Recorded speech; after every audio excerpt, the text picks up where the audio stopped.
Here we are with interlude about my mother, number 3. I've spoken very negatively and very critically of my mother in the previous 2 interlude videos, and very rightly so. She's not all bad. I spent the majority, so many years of my adult life, the majority of my adult life, I felt so bad for her, and it killed me to see her tears, and nobody cries more pitiful tears than my poor mother. And when I was in Charlotte, my life was tanking. She spent all kinds of money on me, despite the fact that she's very poor. She cashed out a small retirement account she had. Actually, she cashed out multiple small retirement accounts that she had. And she tries to hold it together without this abuse of my family coming out. And to that end, she is ruthless. Okay, she is cruel. She is whatever she has to be. So my mother's worked, 80, 90, 100-hour weeks her entire life for decades. Has nothing to show for it. She's selfless in all of her efforts. It goes to other people, others, mainly me and my sister, and whatever man she happens to have in her life at the point. But this thing where she's caring, where she's selfless, where she has this kind heart, where she feels sorry for people, all of this goes out the window when it comes to covering up this child abuse. And to that end, she is ruthless and totally self-centered, and there is no cost for anybody, her or anybody else. There's no cost that those people will not have to pay to that end, and she has destroyed my life, okay, in doing this, okay. And I told you before about my mother, how she tries to control my life. She talks to people in my personal life behind my back. She does this ruthlessly, and she has this intense drive to invade my life and invade my privacy and control my life. I told you about that. Well, in this interlude, I'm going to introduce you to another part of my mother. Is that she is not limited to that behavior where she intrudes my life, invades my life, tries to run the show behind the scenes. My mother and my family have also committed crimes against me in an attempt to cover up this child abuse. So when I was brought in hospital when I was 18, let me give you one example. Okay, but when I was in this hospital, they committed crimes against me to cover up this child abuse. But I'll give you one example of the type of dishonest stuff that she does. Was that she came to visit me. Now, when I'm in this hospital, especially the first several weeks that I'm there, the first 2 weeks especially, I'm extraordinarily ill. Okay, I am extremely bad off. I'm in a very, very, very profound disconnection with reality. And my mother's visiting me, and I had all these different delusions. Which delusions? Those are false beliefs that you have when you have a psychosis or you're disconnected from reality. You will have false beliefs. And one of the delusions that I had was that I was a government experiment. And I had this whole elaborate rationale about this, about why this was, how it happened, the narrative, the reasons, what the government had done, their purposes for doing it, and this whole massive rationale that I had.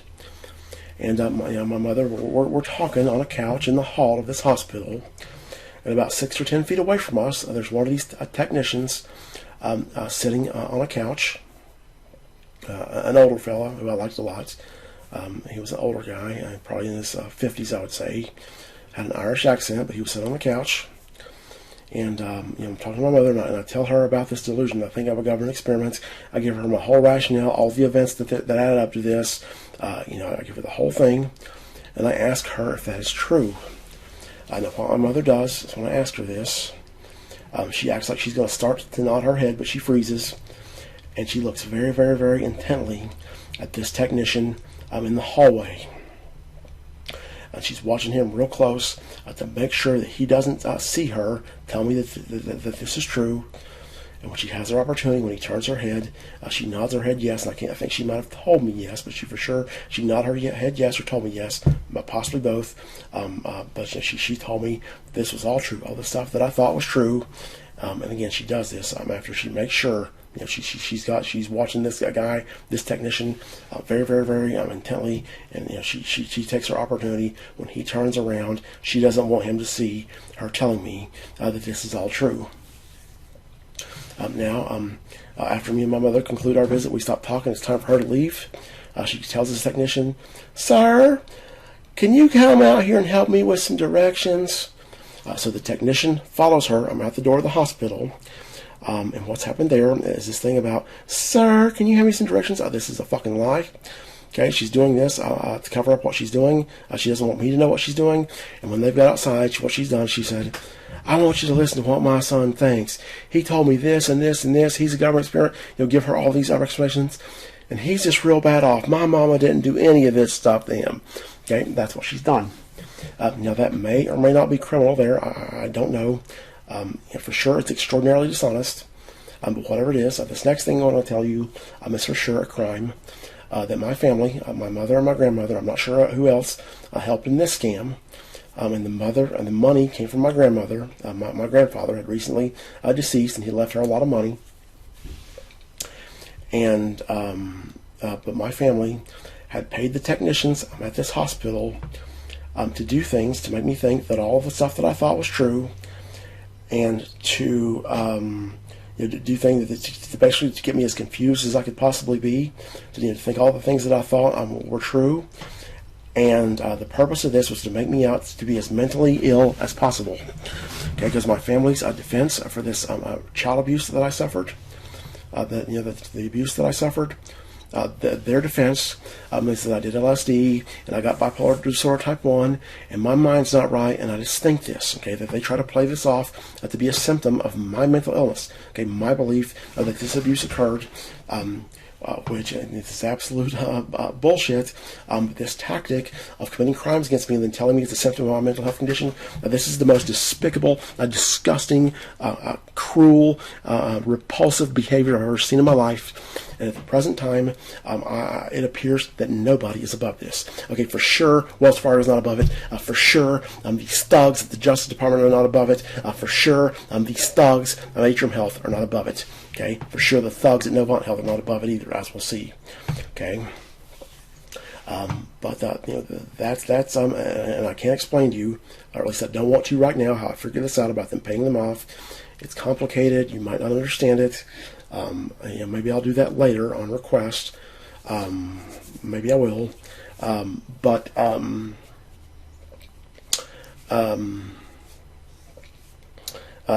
That's the purpose, is to set up for this next section we get into with Novant Health, where my mother, in September 2020, September 29th, 2020, my mother has me involuntarily hospitalized at Novant Health.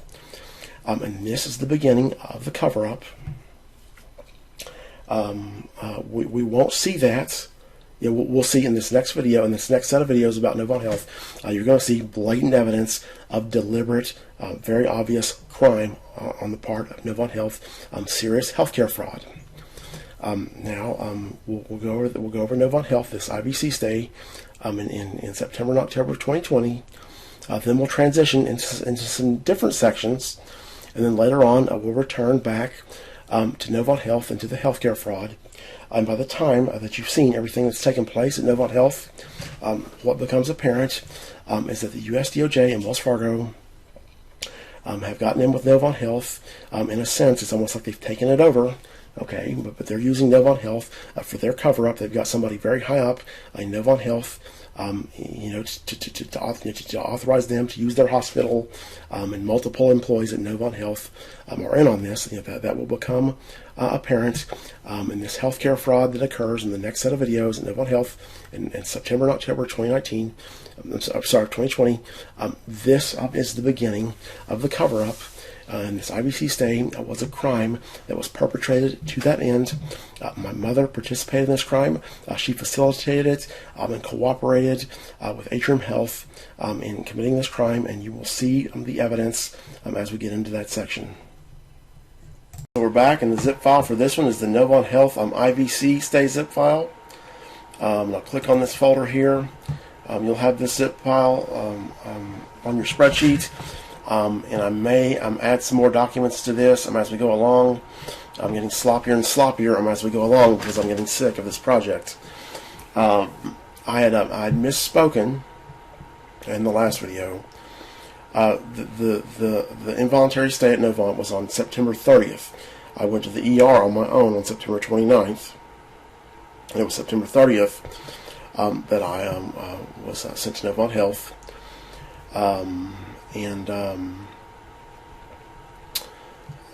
Again, this was a crime. And the first thing I want to show you here, I got this impact on my life.png. Okay. And you see here on the top, we got impact on my life, new version. Okay, this is a video I recorded for my web portal. I made a web portal for the US DOJ. And I made this, if you look at the timestamp, September 16th, 8:21 a.m. Okay, so September 16th, 8:21 a.m. This is 14 days before this IVC stay for the involuntary petition was filed. Now this is useful in a number of ways. One is that you can see my mental condition as of around the time that this happened. And two, you will see, I'm going to show you the way that I describe certain things, which you can use. When we look at these notes, you'll see that Novant distorts what I say. I told Novant that a lot of the same stuff that I said in this video right here.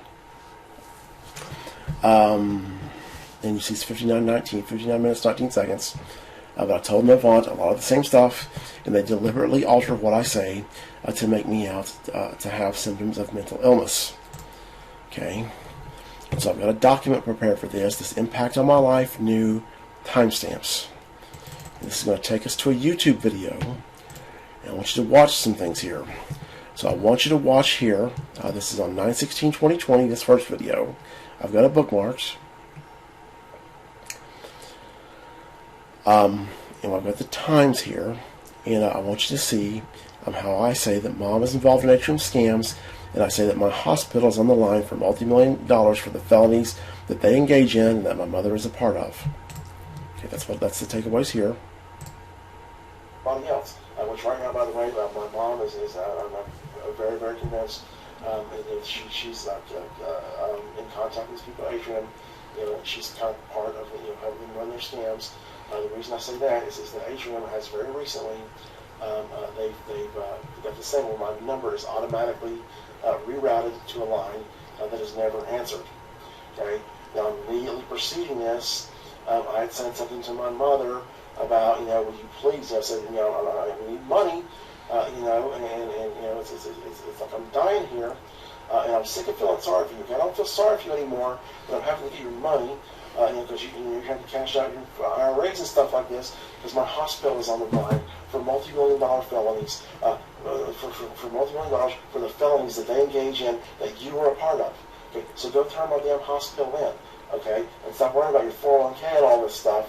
Because I'm not feeling sorry for you, and you're engaging in felonies against me that would pay my bills and keep me from dying, okay? So I tell her this. This is what prompts this. So in the past, all the other stuff that I've done that might suggest I know what they're up to, it does nothing, okay? But then, it's all mom. It gets back to them, okay? So you tell me.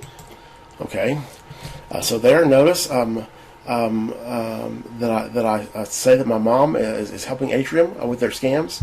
I sort of have this intuition that mom is helping Atrium with their scams. My hospital is on the line for multi-million-dollar felonies. Okay, that I'm explaining to my mother the HIPAA violations that she participates in with my hospital. And what I'm talking there about my number getting rerouted is around the time that I tell my mother about this. It's towards the middle, middle of August, I believe it was, August of 2020. That I tell my mother that Atrium's on the line for these crimes. Atrium starts to automatically reroute my phone number to a line that is not answered. And I mentioned way back in some other videos about the HIPAA violations, that I had a Verizon My Numbers account for a number that I'd only called Jenny on. Okay, that's the only number I'd ever called on. And when I call Atrium from that number, because what I have to do is I have to call Atrium from some other number than my main number, my number addressed to my cell phone, that number was also rerouted to a line that doesn't exist. So to a line that is never answered. And this begs the question, how the hell is Atrium? What's obvious here is Atrium's talking to Jenny. Jenny's told them about this phone number, and they've added that to their list to auto redirect. Okay, the takeaways there again that I say my mother's participating in Atrium's crimes. They're on the line for multi-million-dollar felonies, multi-million-dollars for felonies that they engage in. And here, the takeaway on this one, the only takeaway here on this next one, is watch how I call Atrium. When I talk about Atrium, I say that Atrium Health is phone-at-the-mouth criminals. Advice for I've been sacrificed because Atrium Health doesn't want to give their employees one damn training about patient privacy. Has to have a number taken off. I'm laughed at. As if I'm not saying when I want a number taken off, a place that's chock full of phone-at-the-mouth criminals, that are pumped up, about what they can get away with. Okay, so when I speak with Atrium, I call them phone-at-the-mouth criminals. That's the takeaway. Here, I got another, and I got one more actually here that I just added today. I'm doing better. That's because I've been taking more of my Adderall that's prescribed. I'm taking a lot more, about twice the dose that I'm prescribed. That's the one thing that helps me somewhat. But Atrium won't give me any more. They're doing that for criminal reasons. This is why Atrium why Atrium won't do that. I'll explain that in some other video. Okay, so there, I say that Atrium won't up my Adderall for criminal reasons. I've referenced in a previous video how my belief was that they were going to make some claim that I have some kind of mental health delusion, some kind of bipolar, whatever, psychosis or whatever they want to claim, and that if they up my Adderall, it would run contrary to that narrative. And you will see in this day at Novant Health that something very similar to that happens. Okay, and here we have this. This is another video. This video was recorded on roughly, I'd say around October 25th, 2020. I don't have a timestamp. Might have been the 20th of October. Last thing I need you to do is call these pumped up criminals at Atrium Health, or anybody in Charlotte, okay? Charlotte is corrupted completely. Wells Fargo has bought off or will buy off everybody you're going to go see over there, and I don't need to be the prisoner at will of anybody else that's committing felonies. Okay? These people are pumped up, phone-at-the-mouth criminals. It's a very, very fragile situation here. That's why I pulled John in, and that is his function. Okay, so the takeaways there is that when I refer to Charlotte, I say that Charlotte is corrupted completely. And again, you see me characterize Atrium as phone-at-the-mouth criminals. Okay. Now I'm going to cut this video off. We'll return to this document in subsequent videos, but I want to explain to you what happened at this at my appointment at Novant Health when I arrived at Novant Health for this involuntary precision. But keep these in mind, these facts that I've told you here. Charlotte is corrupted completely. You're going up my Adderall for criminal reasons, phone-at-the-mouth criminals, all of this. I'll keep this in mind as this will tie into stuff that we get into in subsequent videos. Okay, and so I told my mom multiple times that whatever she does, do not call the police, okay, because this is a source of terror for me about these being hospitalized, and I felt like, that I'm going to be a prisoner indefinitely if she does this. I told her repeatedly, not to call the police. Okay, I'm getting pissed right now. But what happens is she comes and visits me on September 30th of 2020, and she stays for a few hours and leaves around maybe 6 p.m. I think it is. She leaves, and then the next thing that I know, it's around 9 p.m. I've got police officers knocking on my door. Okay, and I open the door, and they ask me to come out, or something. I forget what happens, but I start to go back into my house, and they yank me out of my house and put me in handcuffs. Okay, and my bitch mother is there. Okay, she's come back. She's filed an involuntary hospitalization stay with me. For me, okay. And I demand to see the custody order, and they have it. This time they got the custody order in their possession. And I go to Novant Health. I'm sent to Novant Health. And I get there, I'm admitted into the emergency room. And I stay at the emergency room, I think for 2 days before they take me up to the main unit. And they talk about, I told them about how that I make statements that I'm going to die all the time. Because at this point, I hadn't even looked at the claims on this petition, I don't think. Or if I had, I didn't remember them. I think it was the people at Novant that told me about how that I told my mom that I'm going to die, or that I'm going to commit suicide, or whatever it was I said. I told them that I say the stuff that I'm going to die because I intensely suffer, and that I had made a threat that I was going to go to another country to be euthanized. I'd made that threat, but I told them that there was no reason. There's obviously, we're in the COVID. There's a pandemic. International travel shut off. I'm broke. There's no way that I could go overseas. For there to be a danger for me to do that, I have to have the ability to do that. And so I explained to them, those two factors, that I get in emotionally heated states. I suffer like hell, and I tell my mother this, and that there was no chance of me going overseas. They say, let me. What was it? The first guy says something was, I'm going to go make a phone call here and see if I can get you out of here. No, what he's doing, he's just saying that to keep me calm. Okay, is what? Because he never makes a phone call. And I later learned that they don't call these psychiatrists to get them out of bed at 10 or 11 o'clock at night. I'm sure that what happens is they have people that are irritated and angry that they've been sent to this hospital, and so they'll make some, to calm them down, they'll make some vague gesture that they might be getting out or something like this. Of course, he'd spoken critically of the magistrate, the same guy. He says, they'll sign off on anything and all this stuff. Then I have a second guy that talks to me, who will be talking to me. He'll be handling my case. His name is Larson. And he says, we're going to go have a meeting about this tomorrow. And if we we might reverse the involuntary hospitalization process. He comes back and tells me that later on he comes back and tells me that they are going to keep me, and then I'm going to be going to another unit. And he cites the reason that I have pressured speech. That's why they're keeping me. Now, I told this Larson guy that I had my complaint that I was writing against Wells Fargo. I told him that Wells Fargo had victimized me. And I told him that Wells Fargo, the people, I told people at Atrium Health are foaming at the mouth criminals, and I don't want them being contacted. I told him that.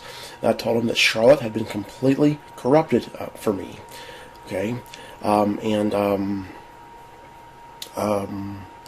this was in reference when he starts wanting to get ROI permission and stuff like this. Now the reason, and of course at this time I don't even realize that this is a scam. I just think it's a load of bullshit that my mother filed this petition, and now I'm in this hospital for no damn reason, and I'll probably never get out, or it's going to be a real pain in the ass. My reason for not wanting them to contact Atrium is because the Atrium Health and Wells Fargo are involved in very, very, very serious crime against me.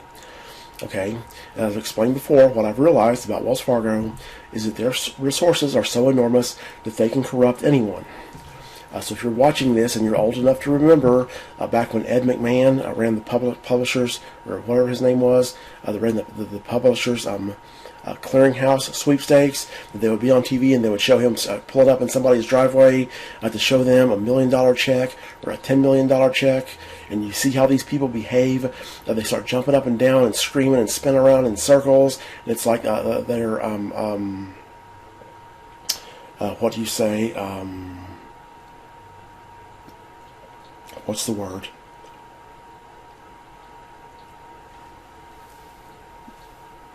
I can't think of the word, but these people, they lose all rationality.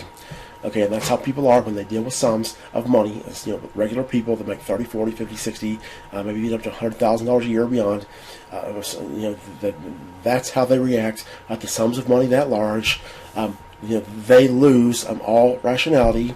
And like I've said before in these other videos, if you offer somebody $10,000 to do something wrong, if they have a moral compass, they're likely to turn you down.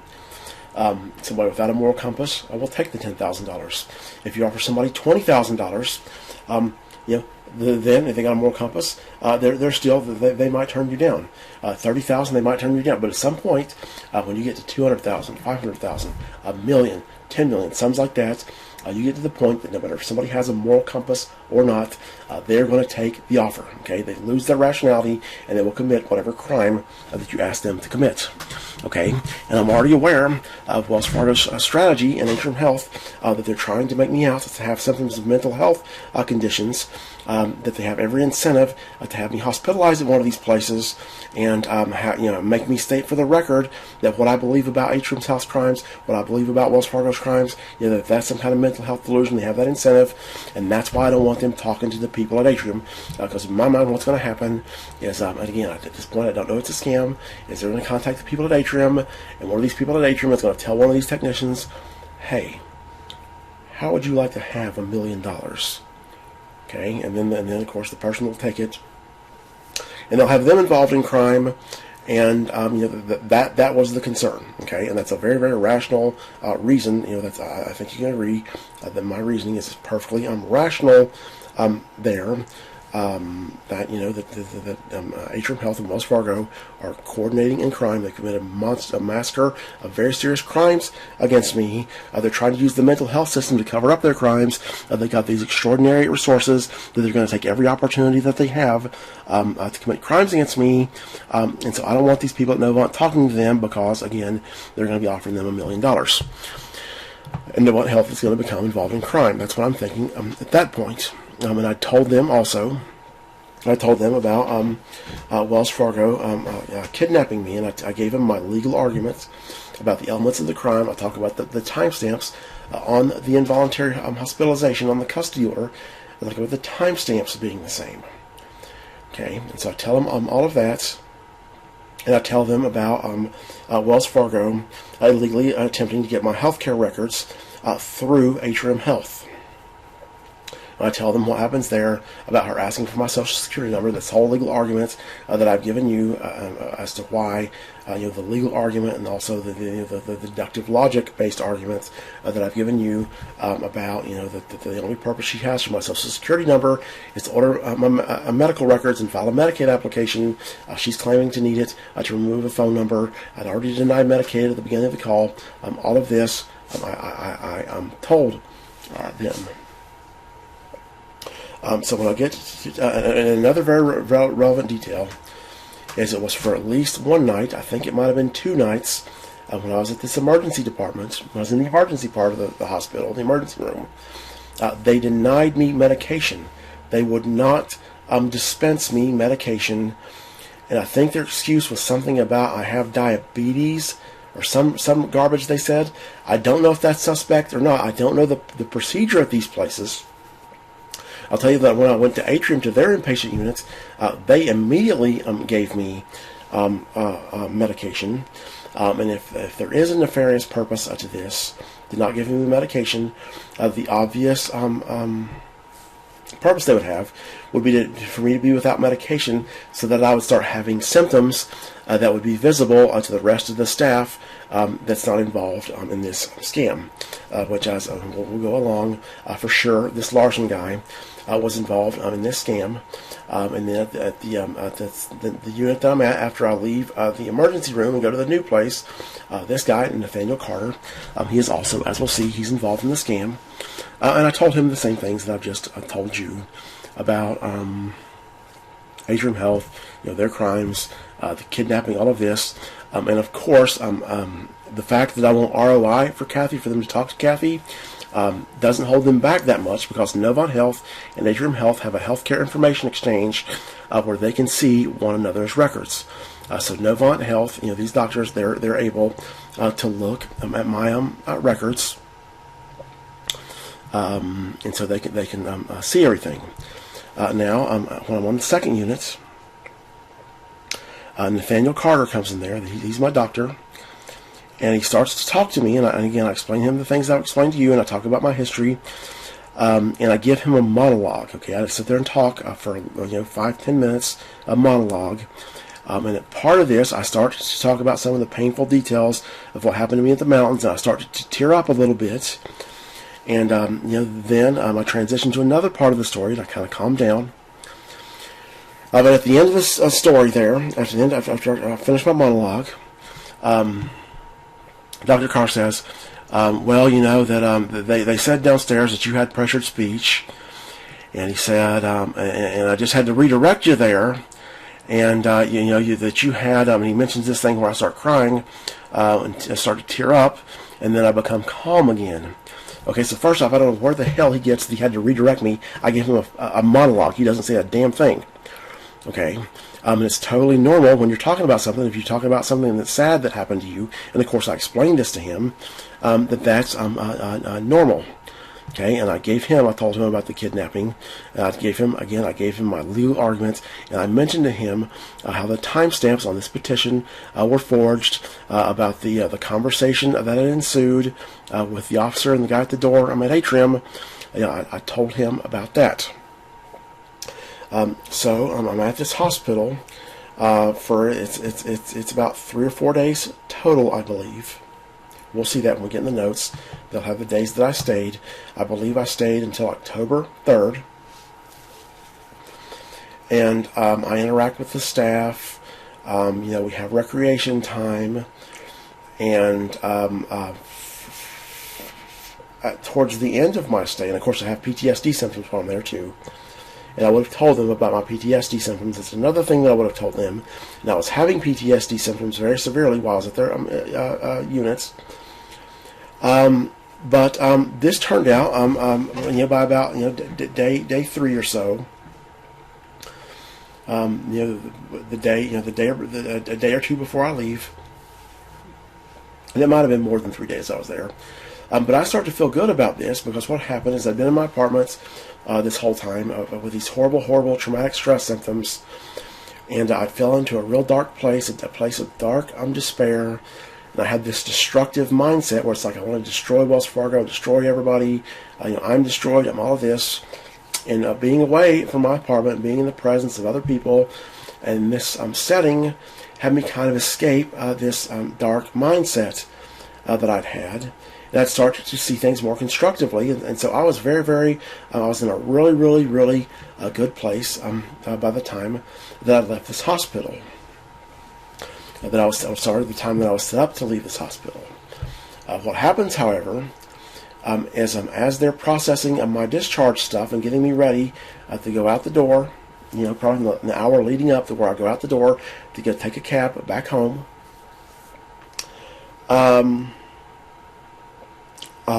They've got my records, my notes that Novant Health had made. They've got them sitting up there along with some other things.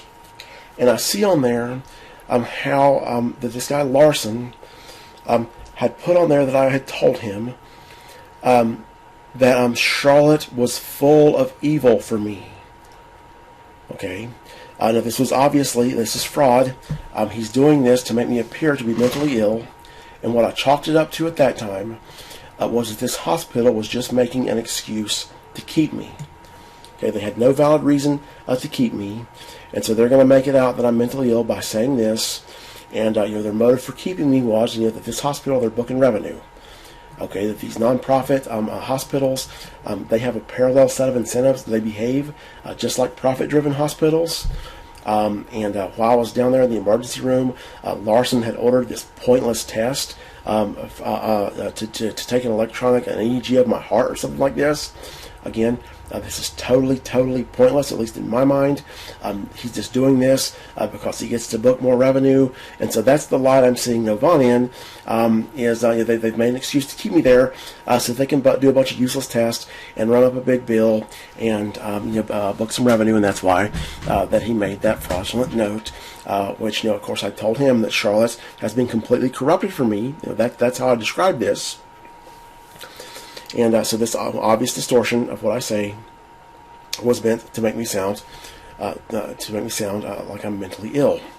Now, following this, this turns out to be not a good thing. I become even more terrified. Once these people are committing crimes against me again, that they're doing this fraud, I once again become extraordinarily terrified of one of these involuntary hospitalization processes, where some crime is ran against me. Okay. And another thing worth noting is that I told this hospital that I wanted to make a complaint with the United States Department of Justice. Okay. They're holding me illegally, and I also told them that I wanted to call North Carolina disability rights. That's another thing to note. And what I want to do, I want to cut this video off. And in the next video, we'll look at Novant's notes, and I'll explain more about the crimes, and you'll be able to see the evidence of crimes. Then we'll have some videos that follow where I'll show the evidence of my mother being involved in this crime. One detail I left out of that last video was that I talked to my mother that first night I was there when they were talking about potentially reversing the involuntary commitment process.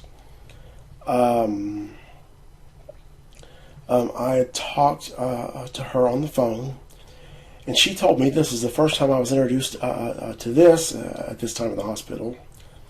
She told me that she thought that this thing where I think she talks to Jenny is a symptom of my bipolar disorder. Again, what I think she's doing there is that she talks to Kathy and all these people at Kathy at the hospital and whoever else, and she's doing them a favor. I don't realize exactly that's what I think that she's trying to do. Actually, no. So I think she's trying to do them. Yeah, I think she's trying to do them a favor by smuggling that in. But I tell her, I say, Mom, no, that has nothing to do with it. I have perfectly rational reasons for thinking that. And she kind of drops the subject. And I think at that time that she hasn't told Novant Health this stuff. But at the time when she does this, I think her motive is she's trying to help out Kathy, that she's having involuntary hospitalized, and she'll just do this as a favor for Kathy. Is this what I think? Okay, now we're going to go to my notes, and I've got this Novant IVC stay SS. What this SS means, is Social Security. I retrieved my medical records from Social Security. I got my Social Security file, and they have the medical records that Novant Health submitted to them. And the reason that I got the Novant Health, the Social Security records, is because when I requested my records from Novant Health, and actually I'll show you here. They have a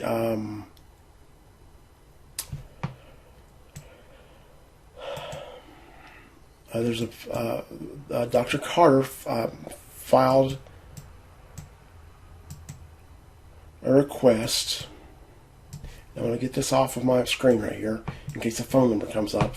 The reason I have these redacted phone numbers, one of the main reasons is because YouTube will take off your videos if you have somebody's phone number on there. So I'm going to find this where Dr. Carter signed a form to prevent me from getting my medical records. Here it is.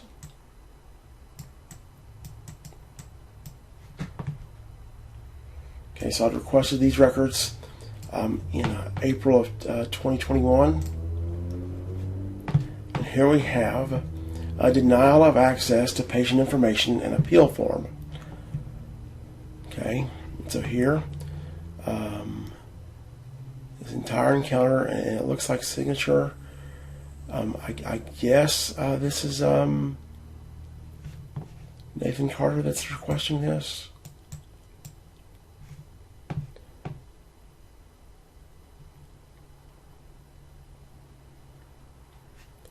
Okay, it says release of information can reasonably be expected to cause substantial and identifiable harm to the patient or others, which outweighs the requester's right to access.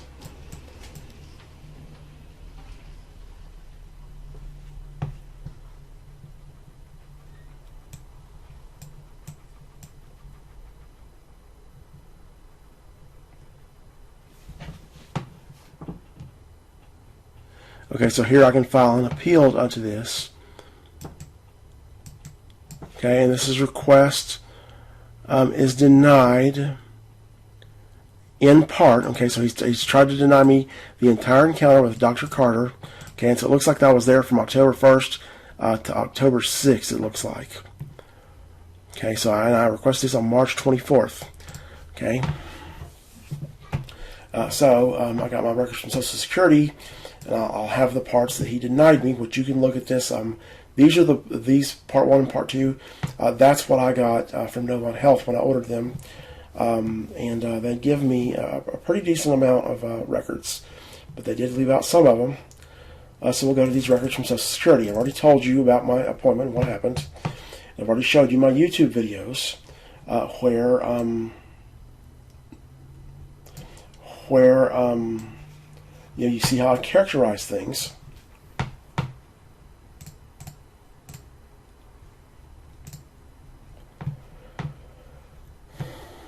Okay.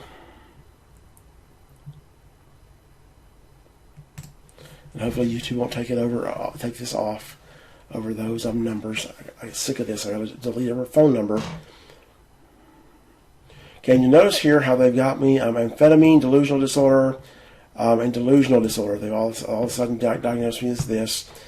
But here is me. I'm in the ED. So I've got to go to. Okay, wait a minute. Wait. Damn it! I got the wrong records. Novant IVC state. Novant IVC state. Yes, okay. Here we go.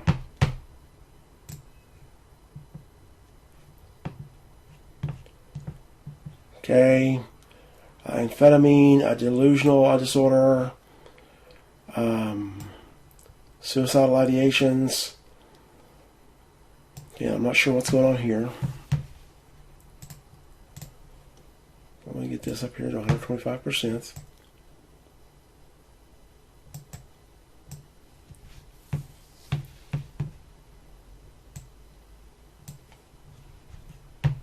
Let me get this out here to a free-flowing document. Okay.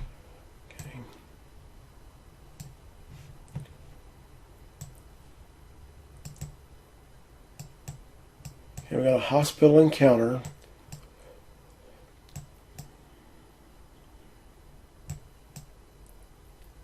Okay, I'm not sure who. Oh, that was the other doctor that I had. Okay, a patient is new from ED under involuntary commitment due to patient experiencing suicidal ideations. Patient is upset that he cannot handle. Patient, and you can read this. Patient and belongings. Search, no contraband found. Patient is manic and hyperverbal during admission. Okay, this is a lie. I'm not manic, and I am always hyperverbal, so I'm going to give him that, but I'm not manic. This is bullshit. Patient already medicated in ED for 2 days. I was not. Okay. It looks like that I come on 10-2. So on 9:30 and 10-1, I was not medicated. Okay. Principal problem, active problems, amphetamine. So he's got active problems, amphetamine, delusional disorder. Okay. It's a 39-year-old male with history of bipolar, PTSD, attention deficit disorder. Presented due to mother suicide statements and sending text messages demonstrating paranoia. Okay, now I want to deviate here. I want to go real quick to this involuntary petition and show you something here.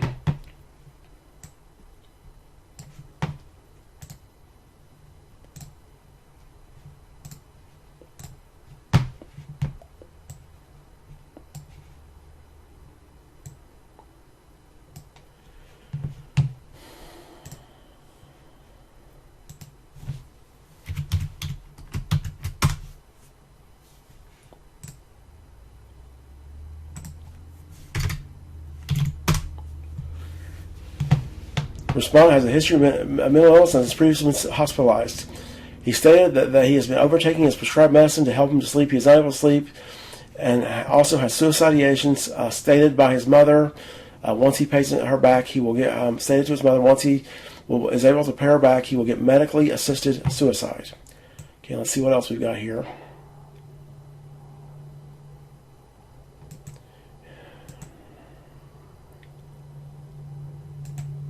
Okay, and this video is going to get taken down, damn it, because I had her address on there.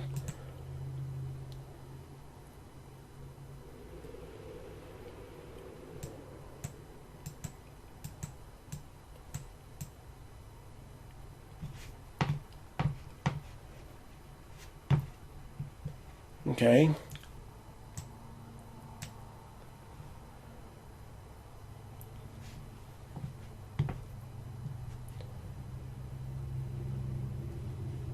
Okay, so here we have, and let's see who did this. Okay, well, you'll notice on this petition, we don't have anything about text demonstrating paranoia, which I accused my mother of. Actually, it may have been a text that I accused her of participating in the hospital's crimes. Okay, and this is whoever this is. Okay, so now we ask the question, why does she not include this about me talking to Jenny on the petition? God damn it. I mean, this project is bullshit. Okay, these goddamn thugs at the Justice Department get paid to do this. Okay, but it's not on there. And why would she do this?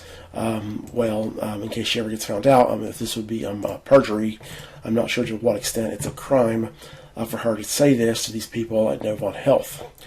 Okay, and the text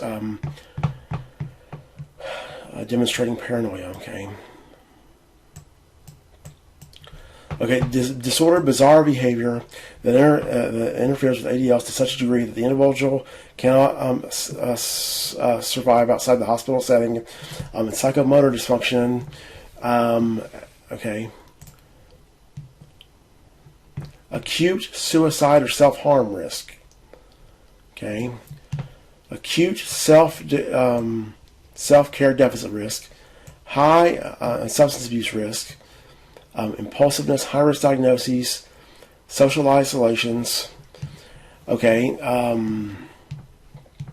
I've been taking care of myself for a long time, as at this point. Of course, they don't say anything about pressured speech, which is what they tell me. But what my mother's talking about there is I run out of Adderall. What I do is I'm miserable without my Adderall. And I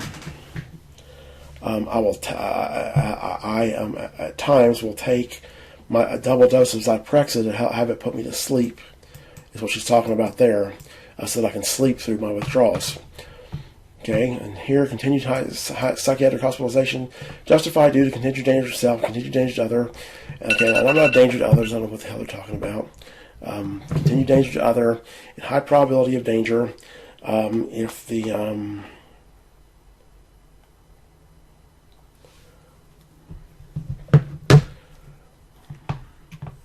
danger if discharged.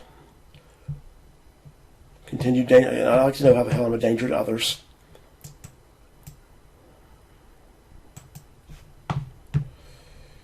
Okay. Okay, patient takes amphetamines. Okay, so they don't detect amphetamines. Okay, it has my chief complaint. I was kidnapped by the police.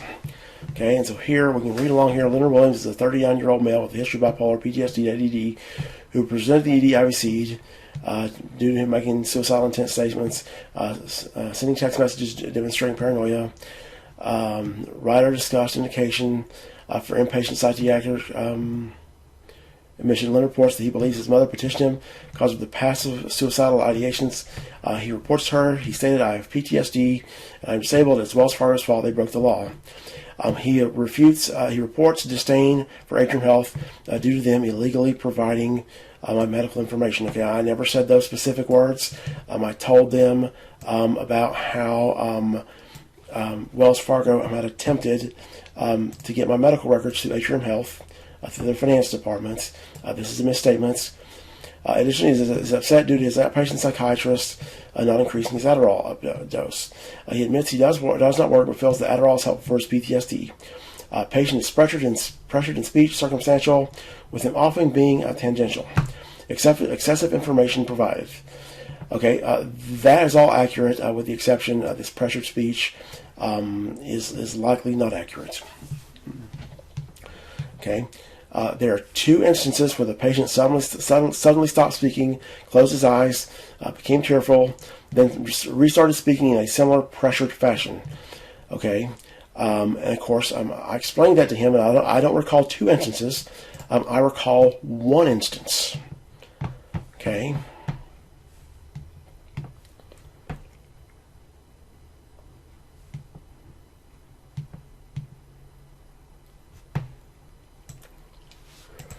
Okay, I'm getting pissed off here. I'm going to have to cut off this video. We'll continue in the next video. Okay, and we're back. Here you notice, and this is evidence. I told you that they have access to Atrium healthcare records. He's pulling from my February 4th, 2020 appointment with Kathy. Okay, and so again, of course, I mean, you can look on their website, and obviously there's no reason not to believe me at this point. But they have access to Atrium healthcare records for me, which is relevant. That's a relevant fact to keep in mind. And he's got the following obtained from the emergency room review of initial consult. Okay, so what I want to try to find this initial consult, and if I can't.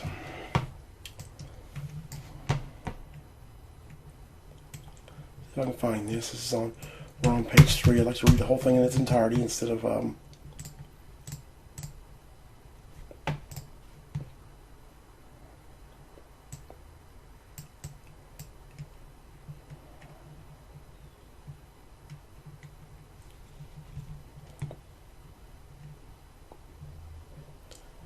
okay.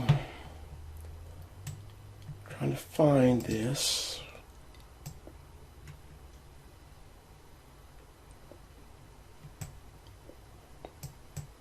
Trying to find the signature is what I'm looking for here. To see who signs this. This should be this Larson guy.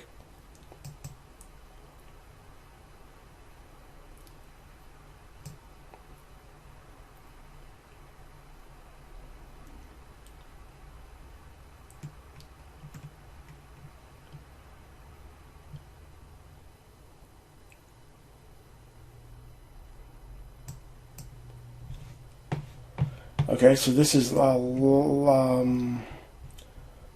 Larson T. Vickery. Okay.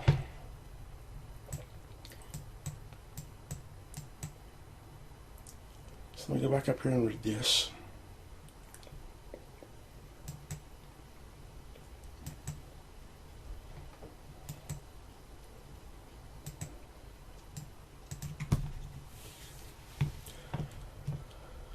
Okay, and again, this text messages, sending text messages in paranoia. This is wrong. Hyperverbal. Okay, that's correct.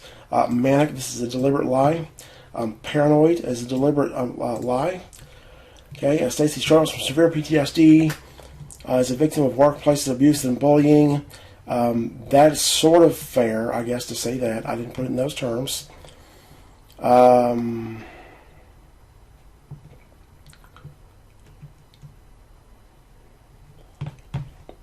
And this is all correct. Patient talks on here about how I wanted to speak to them about food. I have metabolic issues.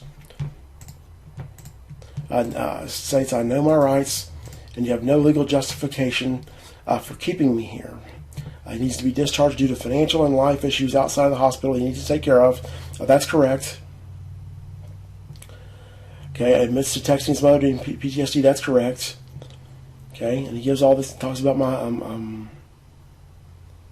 health and my diabetes. He believes that his mother and hospital have good intentions, which that was correct at the time. He often talks about not trusting Atrium and having a case that he is working on against Wells Fargo. Okay, and that's That's pretty much true. I don't bring up this Atrium thing spontaneously. They want to talk to the people at Atrium, and I explained this. Okay, now here we go. He describes Billingsley as frothing at the mouth evil people. Okay, again, I told them, as I always characterize them, they are foaming at the mouth criminals. He believes that they sold his medical information to Wells Fargo and is going to sue them and Wells Fargo. Okay, I do not believe they sold. Okay, and as you'll see, this is a deliberate misstatement. Okay, that I didn't say they sold this. I told them about the finance lady trying to get it, and it was for Wells Fargo. The same thing I've told you. He's prescribed Adderall, but takes more than he's prescribed to manage his ADD and PTSD. Okay, and talks about how appointment Monday for medication management, and it helps my PTSD. And patient admits to taking Provigil. Yeah, I found some Provigil that I had from when I was prescribed that a long time ago. Okay. Patient denies alcohol use and says he's had 9 beers in the last 10 years. He denies any illicit drugs and does not use nicotine. Denies family history of mental health or suicidal ideations, or I don't know what that means. Suicidal ideation, suicidal intent. Okay, this is wrong. If they would have asked me this, my grandmother has bipolar disorder. She's dead.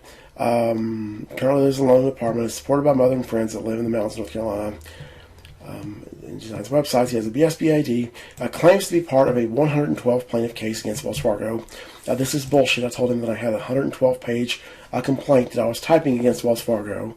That I complained I was typing against Wells Fargo.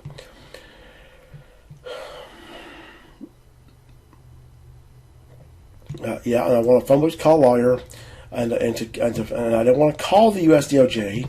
I want to file a complaint with the U.S. DOJ. Okay, and they deny me this. Okay, under the law, they have to do this. Now, of course, as I'll later find out, it's going to be a bit of damn good to contact the United States Department of Justice. At this point, I'm thinking that they're decent or reasonable people who are helping me, or who might help me. But that just goes to show you these people in these hospitals do not know the law. Okay, why don't they know the law? Because they don't have to abide by it. They do as they please. Okay.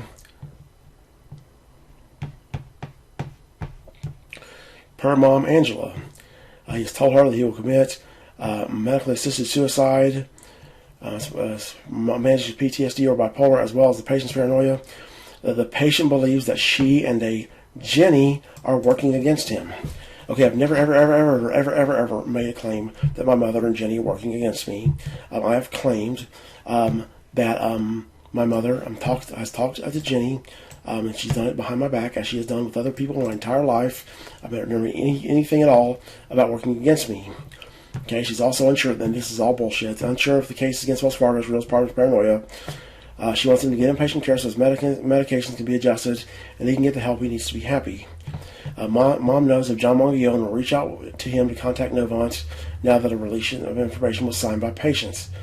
Mother is reassured by hearing that the IBC will be upheld. Okay.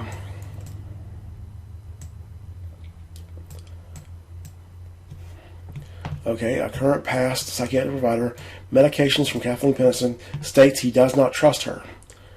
Okay, now this is kind of seems odd to me to put this here. I would imagine that this would appropriately go in the notes, not here in this. And what this is indicative of is he's taking every opportunity he can to make me look like I'm paranoid. But let's keep going. Trying to find this here.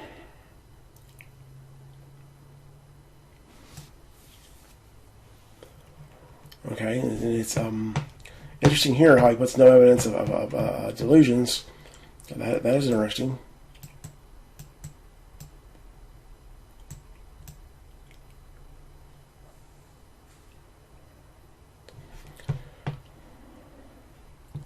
Okay, so this is 10-1. So they've got me a room. Okay, at 10-1 at 7:04.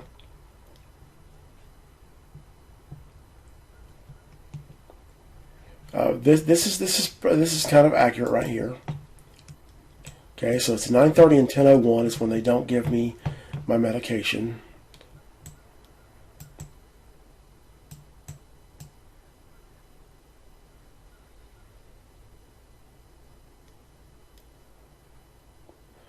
Okay, now here is the hospital stay on 9/29 when I came in there.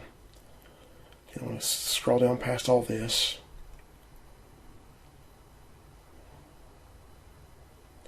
And try to make it back.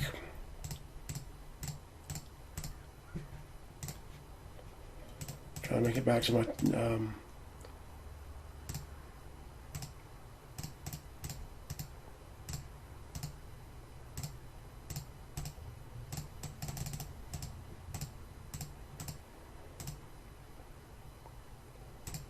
there's a bunch of tests and stuff they're running. Okay, so let's go back here to page 3. It looks like that they've not given Social Security all the records either.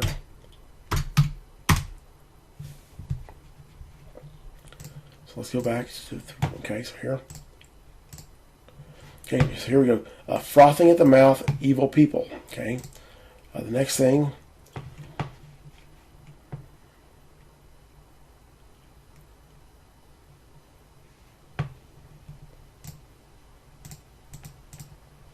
He also claims that Charlotte is full of evil and is horrible for me. Again, what I told them is that Charlotte has been completely corrupted, and that anybody can and will be pulled into Wells Fargo scams. Okay, I told them that Charlotte was completely corrupted. I probably gave them the additional factor of that anybody, I don't think I gave him the additional thing. Well, I don't know. I can't remember. But I didn't say Charlotte is full of evil and horrible for me. Okay.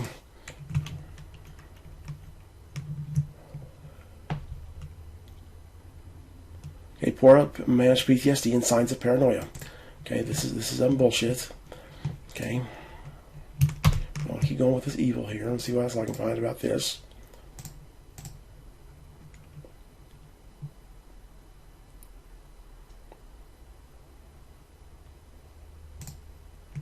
Okay, Charlotte's full of evil and horrible for me. Okay, they repeat this multiple times. Okay, chief complaint, frothing at the mouth, evil. Okay, my chief complaint is PTSD and my symptoms for all of this. Okay, let's see who makes this bullshit note.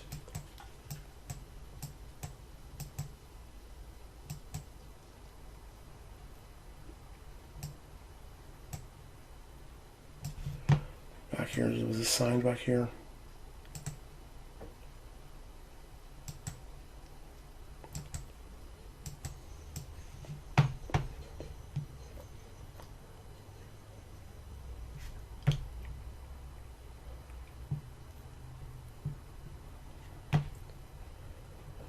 Okay, so this looks like this is Nathaniel Carter.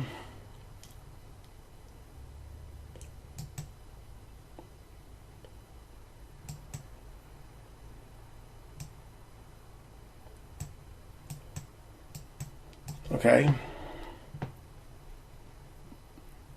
Okay, and this is a lie. He never ever spends 35 minutes with me. Nowhere I'm near that he spends with me.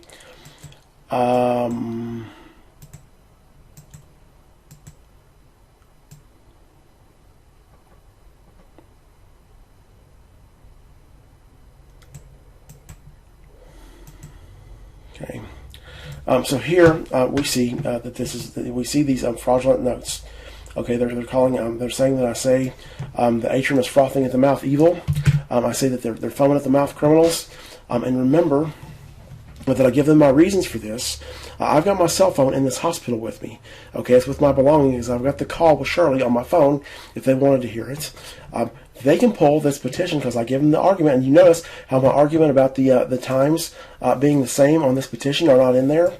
But that's what I gave them. They could have looked at that themselves. They could have pulled that from Atrium's records and looked and saw what I was talking about. Okay, and I gave them the account where the officers and the guy at the door say that we'll make them the same. That way we can say that we put the wrong time.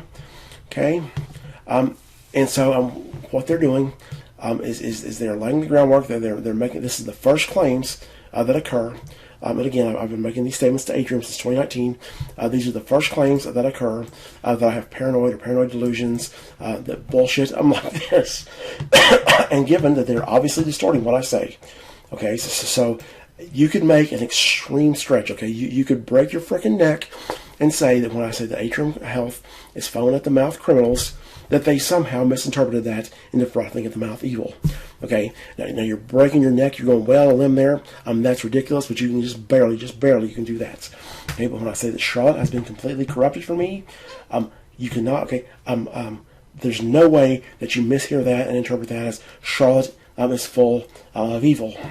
Okay, so once you realize that they're deliberately altering what I say, and of course, part of the reason they do this is they've got to make falsified claims that I'm paranoid and I'm delusional. This is what their task is.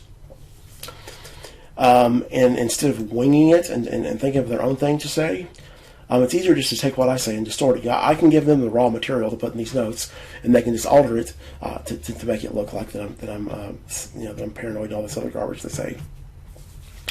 And so obviously these people are involved in crime, and that should alert you to the dishonest nature of everything that's in these notes. So when they say that I illegally providing my medical information, I told them the same thing that I tell everybody that I've told you, that they tried to get it through Atrium House Finance Department. I tell them about this kidnapping by the police. Again, I said Wells Fargo was behind this. I referenced my legal argument element by element, and I make a reference to the notes and the inpatients. I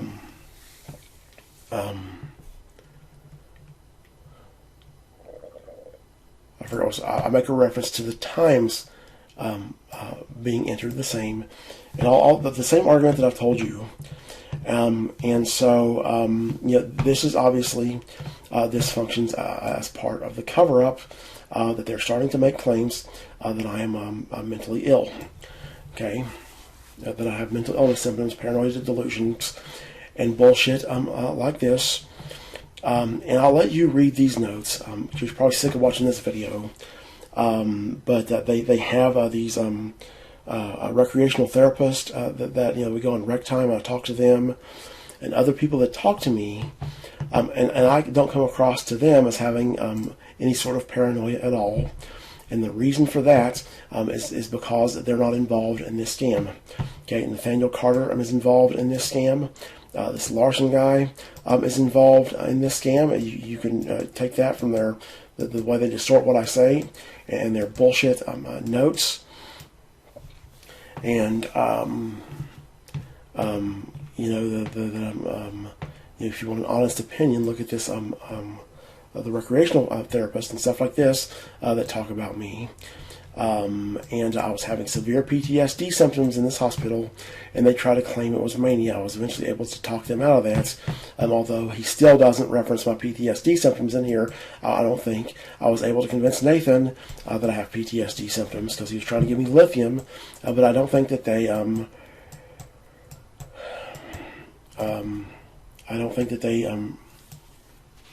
reference these severe PTSD symptoms that I was having. Okay, and then another thing is they called John, and I'd called John to let him know I was in there.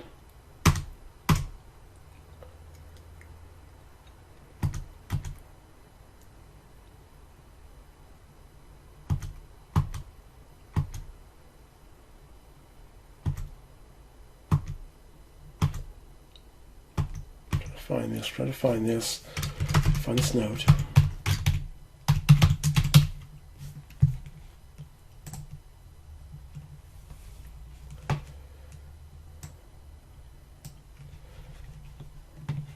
Okay, here we go. So they called John to say that they worked with the patient in the past and will continue to provide pro bono services by phone until a patient establishes connection with a new therapist. The therapist stated that the patient is highly intelligent and when well holds a job and is self-sufficient. Patient is hyperverbal most of the time, which is normal for patients. Therapist stated that the patient does take a long time to develop a trusting relationship with a therapist. Patient is compliant and does not miss appointments. Okay, and if additional information is needed, he'll be happy to assist. A social worker obtained ROI for Atrium to cancel and reschedule appointment for medication management. Okay, so here's what to note about here is John's been helping me with this. And had they asked John about this paranoia and this other garbage that they talk about, he would have told them that Atrium's up to no good, and that all the suspect details that I say are true. Okay, John's on board with the same stuff. He's on board and believes that, and he validated all the crimes that occurred up to the point that I submitted my complaint. And so he knows that Atrium's up to no good. He knows the civil commitment process is bullshit. He knows that Wells Fargo has paid these crisis counselors to create a fraudulent healthcare record. And so it's strange how they don't ask him about all of this if they're doing an honest process. Okay, but again, I'll cut this video off. I'll let you look at the rest of these notes and go over this. If you're a professional, you can analyze this stuff. But I think I've shown you plenty of evidence here that there's something going on. In the next videos, we're going to have quite a few videos in this section. We'll go over how this crime was planned and executed and the evidence that I have for that. So to comment, some comments on those on what's occurred up to this point. For one, I've been taking Adderall for going on decades now. Okay, at the time I was still actually at the time I was in there, I was prescribed Adderall when I was in my early 20s, and I was 39 in there, and so this makes no sense whatsoever as to why I would have an Adderall-induced psychosis. My medication for forever was Zyprexa, Adderall, Celexa. That was what I was prescribed when I go to Novant Health.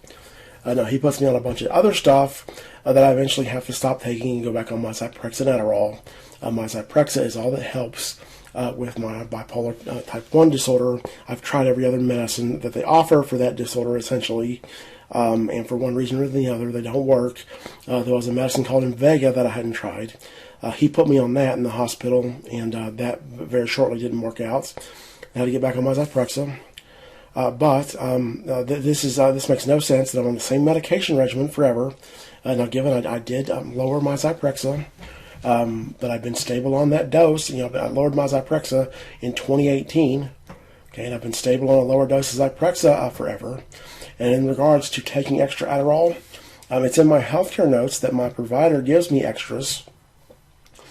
That she gives me 3 days worth of extras in my prescription. And it's not like that I take extras every day. At the time I was in his hospital, I had taken extras too many days. I had an appointment for a refill in not many days. If I hadn't went to this hospital, I would have gotten my Adderall. And so over the previous month, I had taken just a few too many extras that I had ran out. Maybe 3 or 4 days before I had an appointment to get my medication refilled. Okay, so the reason I bring that up is it's not like I'm telling him, hey, I'm prescribed 40 milligrams of Adderall, and I take 200 milligrams, or I take 100 milligrams, I take 120 or 140, I take 100 every day. None of this crap. It's that I'm given 6 days worth of extras in my scripts, 4 to 6 days, because they write my scripts for 28 days at a time, so I can always go and get them refilled 2 or 3 days early. That's an additional 4 to 6 pills that I can take over the month. I'm prescribed 2 a day, so I can take 3, for a few days, or I can take 4 one day, and then whatever. So this is obviously suspect of the way that he's diagnosing me with this. And as I told you when I showed you my timestamps document here, I told you my hospital wasn't giving me my Adderall for criminal reasons. I said that before this hospital stay ever occurred. Okay, which I'll show you here. This document, date created. Okay. Whoa. Oh, I know what it is. I've moved this from another folder. Hold on. I gotta get this off my screen real quick. I'll show you my original folder.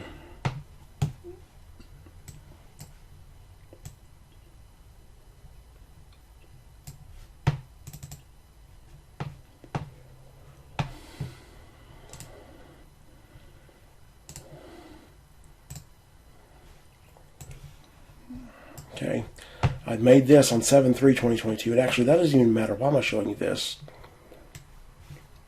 It was the September video that I told you in the September video that I said that they were not upping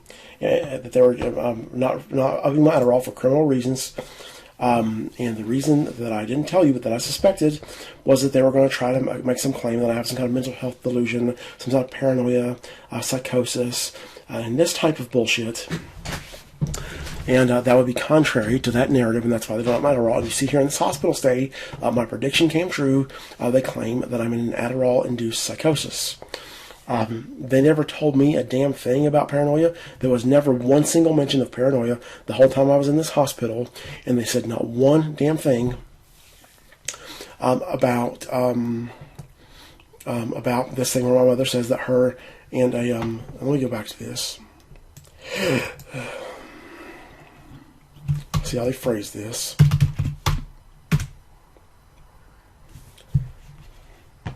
She and a quote Jenny. Okay, so first off, why don't they report this that she and my friend Jenny, okay, are talking and largely working against them? But anyhow, they don't mention this at all. There's no mention of this whatsoever. Okay, so if they think I'm paranoid because I'm talking to Jenny, I probably think Mom's talking to Jenny. Why don't they mention this to me? This is obvious bullshit. Trying to think here if there's anything else I need to say, because we're going to make a transition. I'm going to get in to the evidence of my mother's involvement in this crime. I'll show you how this crime unfolded. I guess that's it. So now we're going to go to the mom calls folder. And I've got some phone calls. You've already heard one of these in my previous videos. These calls that I recorded with my mother on 3/24, 3/25/2021. Now I've got this call here. I call Atrium Health. And this call accidentally ended up in this folder, but I'll leave it in there. This is where they blocked my number I show you. And actually, I'll take that out because this is not relevant to this section. That was made on 8/22. I've got some documents here. And these calls are edited. I take out all the parts where she's at her store working when we're on these calls. And I take out all the parts where she is talking to customers and doing, stepping away. But here are the untrimmed calls up here. But we've got Clinical Doc 1 and Clinical Doc 2. And these are from my Atrium Health healthcare records.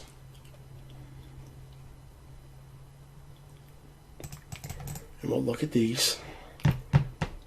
Okay, so this, look here, we're calling on August 7th. Okay, reason for call, this is a crisis.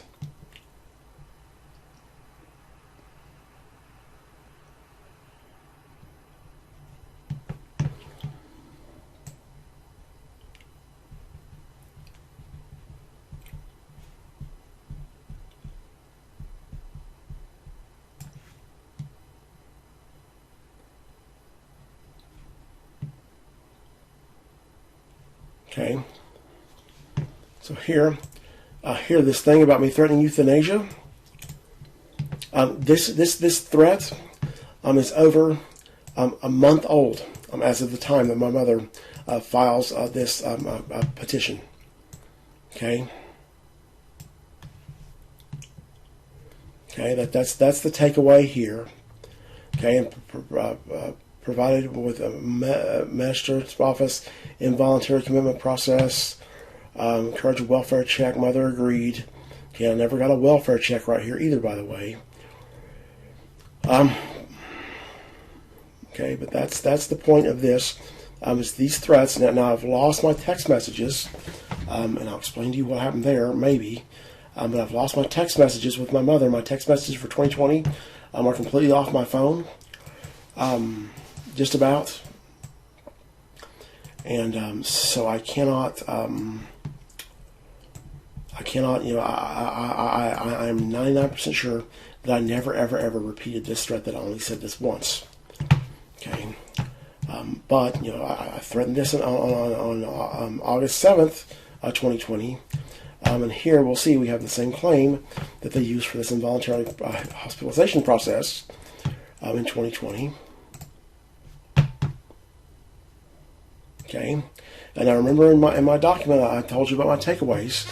I told you about that I told my mother that Atrium Health is on the line for multi-million dollars over the felonies that they have committed against me that my mother participates in.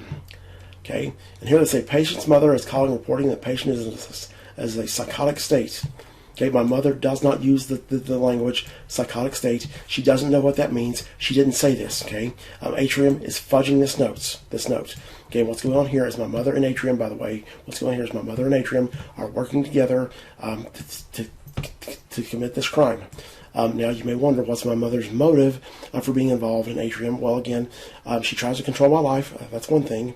She gets behind and talks to people behind my back to try to discount this child abuse that occurred. And this is what she's doing here, is that I'm not sure how Atrium could possibly help her in making a claim that my belief that I suffered this child abuse is some kind of mental health, whatever. Okay, I don't know how they could help her with that. I'm sure they would if they could. Maybe I give them permission to talk about it. But given that my mother, that my mother and my family's claim that I believe this child abuse occurred because I have some kind of mental health delusion or something like this, having me be made out to be the most mentally ill person as possible helps my mother. Okay, and I'm sure that, she's got Wells Fargo is involved in this. She's got Atrium Health. That they can do something. I don't know what it would be, but they can do something to help her. And so here she is. She's once again, committing crimes against me. Now, I don't have a recording when I asked her about this psychotic state the first time. But what happens is in that call with my mother, she figures out, I asked her about saying that I'm in a psychotic state. She figures out that I'm referencing a note that she's supposed to say yes, that she did this. And she says, yes, I told him that. Okay, but she was confused at first, and she's figured out, what I'm doing.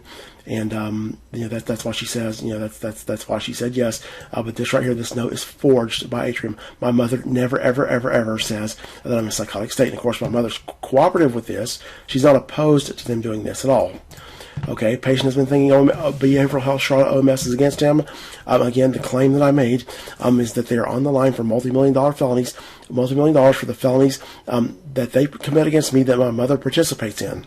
Okay, so notice how the incriminating details that I mentioned do not make it. Okay, a patient is paranoid. Mom reports that the patient overtakes his medicine. Patient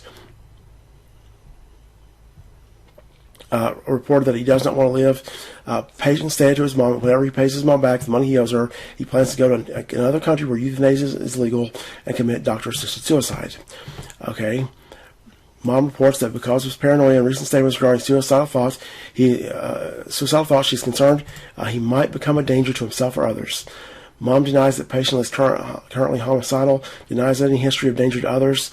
Clinician advised mom that patient can be seen at Behavioral Health Charlotte, ED.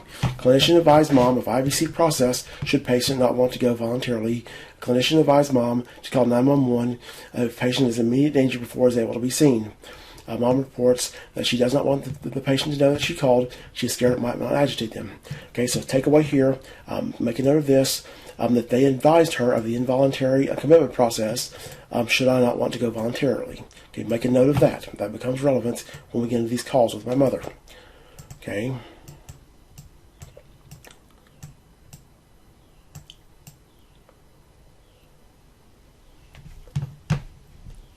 Okay, and this is a false notion right here. Okay, when they look at this note, if a specific plan of going to another country for euthanasia is a specific plan, then I have a specific plan then. Okay, but let's see these notes that occur here. We have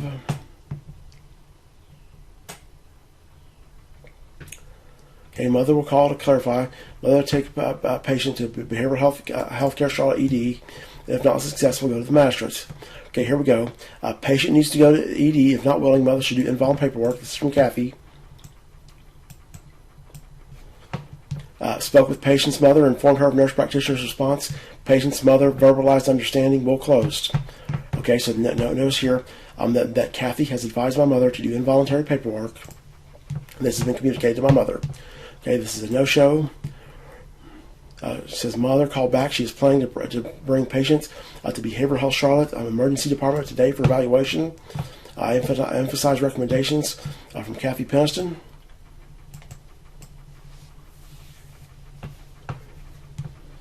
Mother called back and advised that she's going to bring patients to the Behavioral Health Care Charlotte ED, and ask if he should have a 5-hour energy drink. Okay. I don't recall asking my mother for a 5-hour energy drink. Maybe I did. Actually, I did. I think because she was gonna bring me some food. I wanted a 5-hour energy. Okay. Indicates patient to have been in Novant Behavioral Health. Okay. Now this thing where they're talking about. Let me see what other notes we have.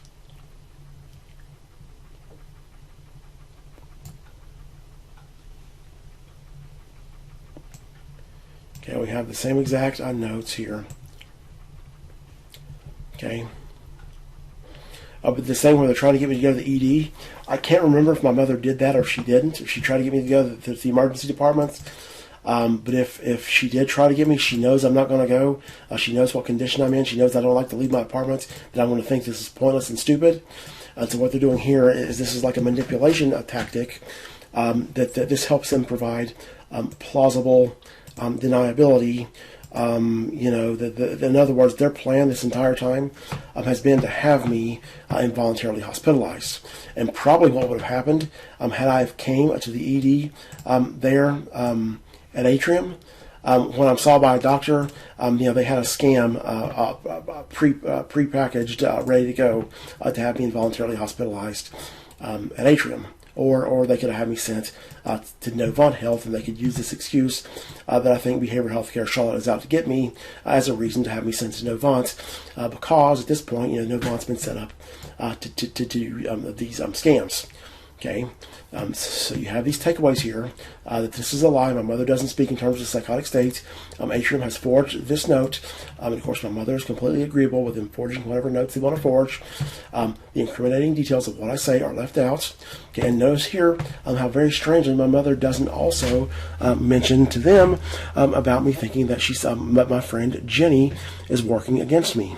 Okay, well, why does she not mention this to Atrium? Okay, this is such a concern. Well, there are two explanations here. One or probably both of these is that the incriminating details don't make it to my notes. This is deliberate. They're doing this, I believe, for if this goes to court, it will reflect poorly on them if my medical records reference these crimes. You've got to remember the other documents I have that reference these crimes and these civil law violations. If we go to court, they can argue for those not to be admissible, but my healthcare records are for sure going to be admissible. And what I think here, too, is that Wells Fargo has been at this game forever. They got these high-powered lawyers that know what works and know what doesn't, and they've probably been advised by their lawyers that it's always a bad thing if you go to court and the medical records reference the crimes or something like this, that it's not going to be in their favor. That's why that's systematically left out. That's why the detail about my mother, about Jenny, is systematically left out. And they're also, I believe, they're just being sloppy and committing this crime that you would expect a consistency. You would expect them to mention Jenny at both times, but this is a flat-out crime, and so again, the takeaway is the psychotic state it's a lie. This claim about this threat to go euthanasia, commit doctor suicide. This is a year old.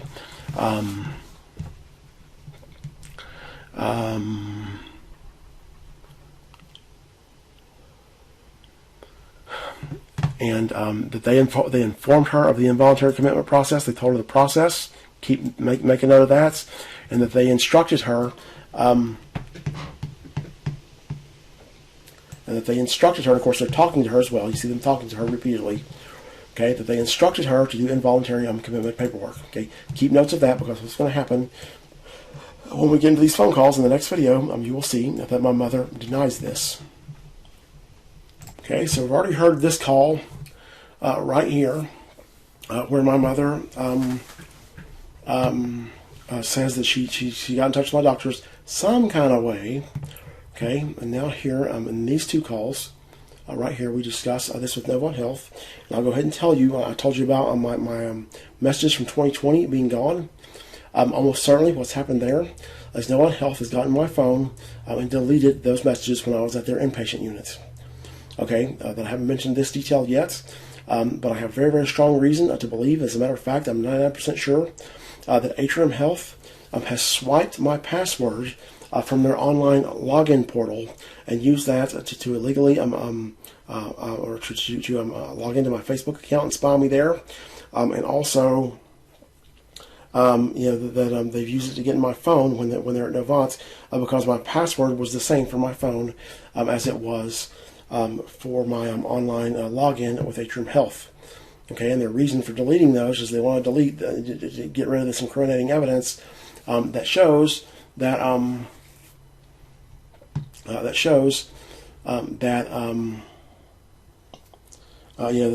those threats that I made were over a month old.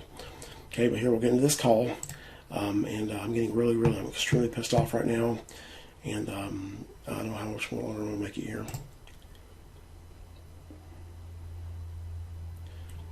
And I've got a summary of calls documents.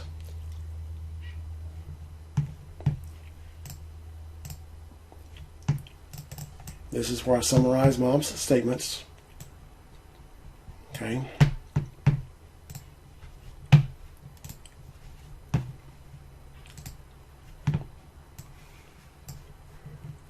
But let's listen to this. Let me see how long this damn thing is.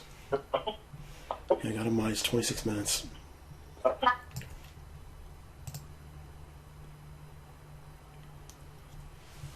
Hello? Was? You okay? I'm fine, Sam. But sometimes I'm just really tired, Sam. But I'm fine, Sam. Yeah. How you doing, Sam? Well, I'm good, Mom. Okay. And the point yesterday is this bullshit that was called on 18th records, and so you did or did not tell me that I was in a psychotic state. I told him that I think that you are, Clinton. I told him that. Yeah, I told him that I think that you are, Clinton. I told him that. So you think this stuff about me is not true, then? Yeah, what's the psychotic state, Mom? What's the definition of psychotic state? Well, because of this stuff that you think about me, Clinton, it's not true. You think that I know that girl Jenny, I don't know her?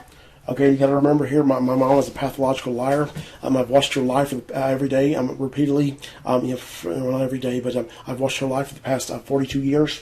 Okay, she's a liar. You've got to ignore what she says, and what you've got to do in these calls is you've got to read between the lines, and you've got to notice what she says and kind of read into it. So I asked her to describe a psychotic state. She can't describe it.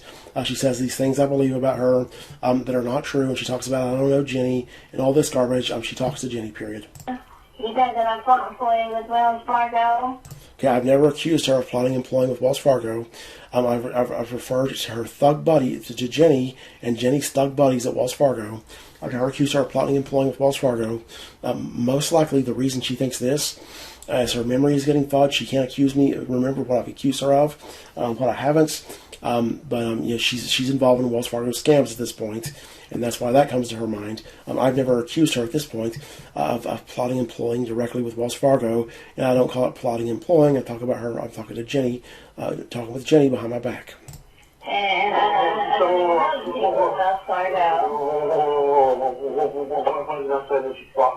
Wells Fargo. Well, that's what you did in the forefront and talking to the people at Wells Fargo. I don't even know. You talking to Jenny. That's who you call. No, you said I talked to Jimmy. I don't even know Jimmy. I never met her in my life. I never talked to her, Clinton. I never met that girl. I've never talked to her. And you've also accused me of talking to her at Wells Fargo. You accused her of that before, Clinton. Well, what else did you about? Consider your call back, then. You said it's, when you said my friends at Wells Fargo, you said you've been talking to your friends at Wells Fargo. My friends were Jenny, and all this, she connects with her. And she Jenny, they have behind her, but that is fine, okay? So the situation, Mom, is incriminating, okay? Because I'm fucking terrified constantly of being put in handcuffs and taken away to goddamn hospitals. But don't worry about that, because I ain't going to have you pay no hospital. Well, yeah, but when it's garbage is on my medical records, which is total fucking garbage, okay, and some other doctor sees that, they might decide that they want to, okay?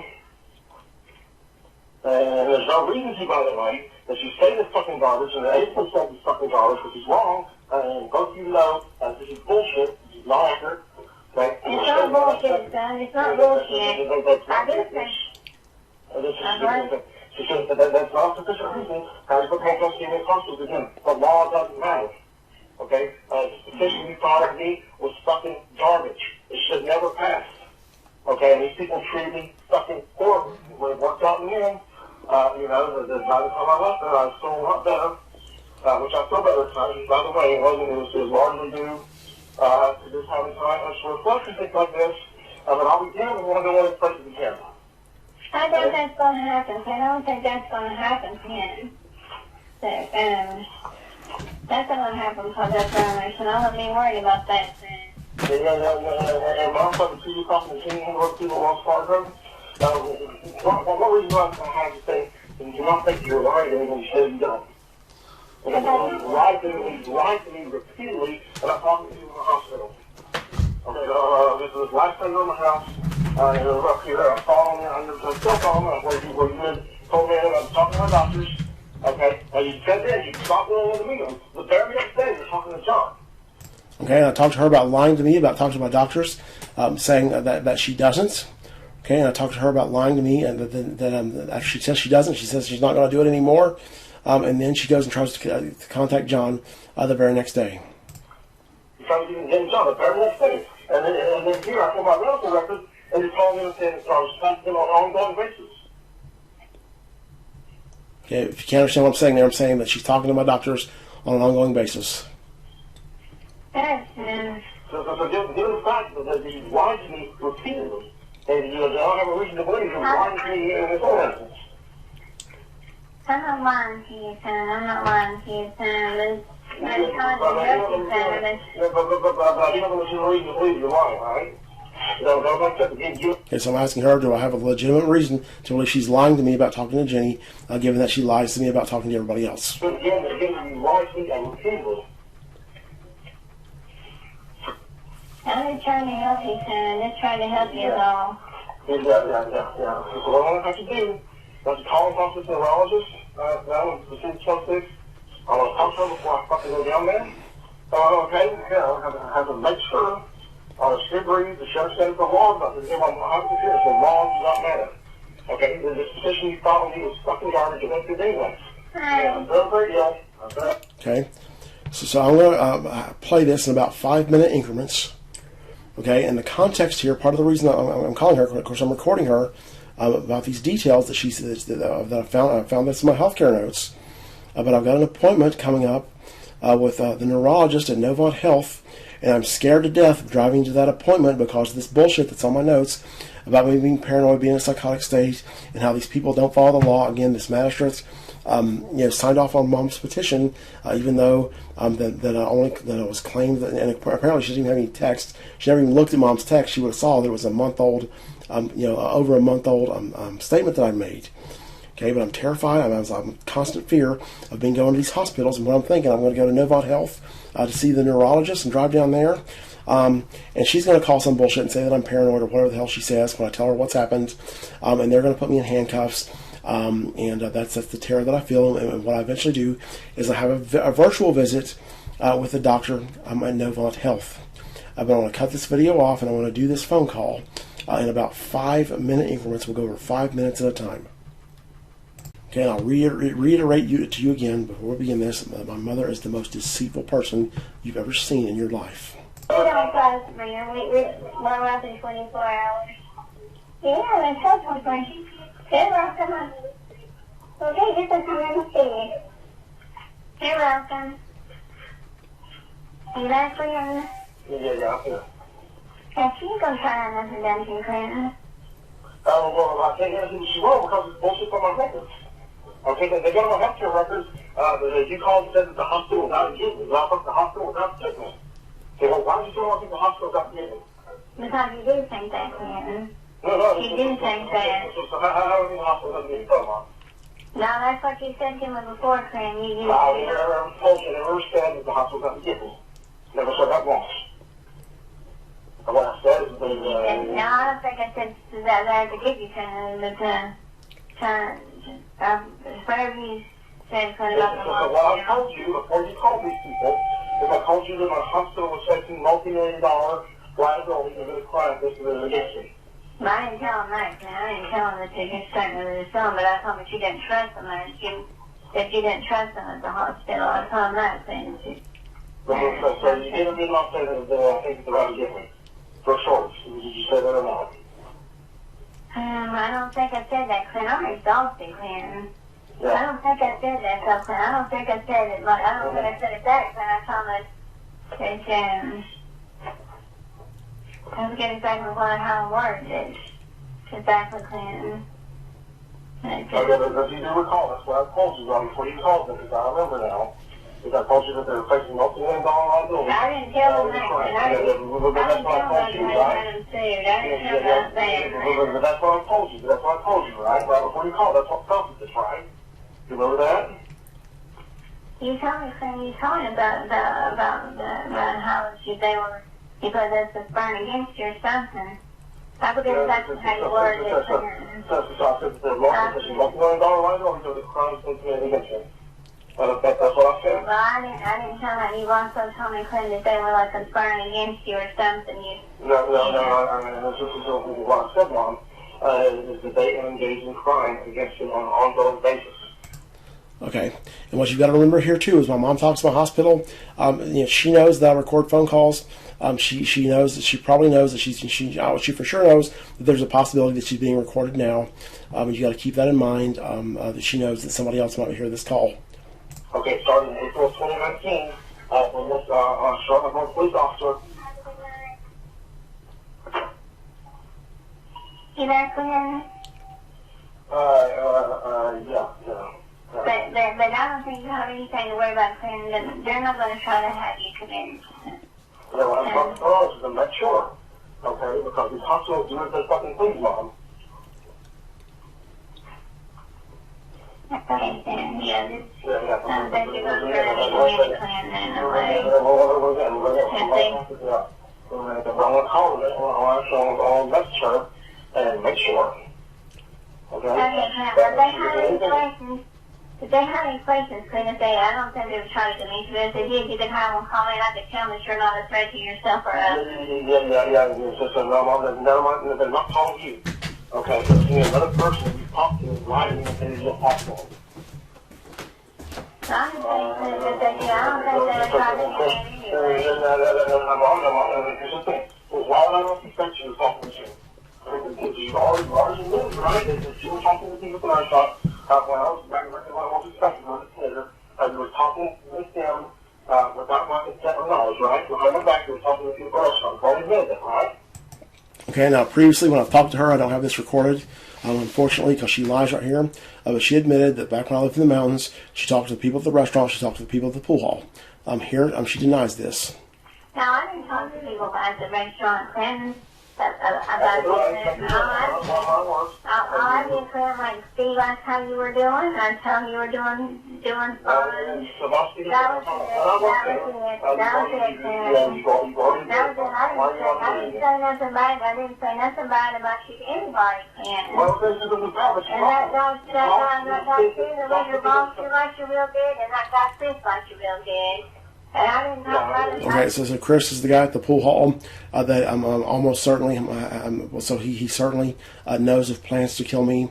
I have good reasons to believe that he participated in plans to kill me. He's been trying to run me into the ground for decades. I didn't say nothing to none of them, Clinton. They asked how you were doing. I told them that you was fine. They asked. That was 2 years ago. I don't even see those people now. Are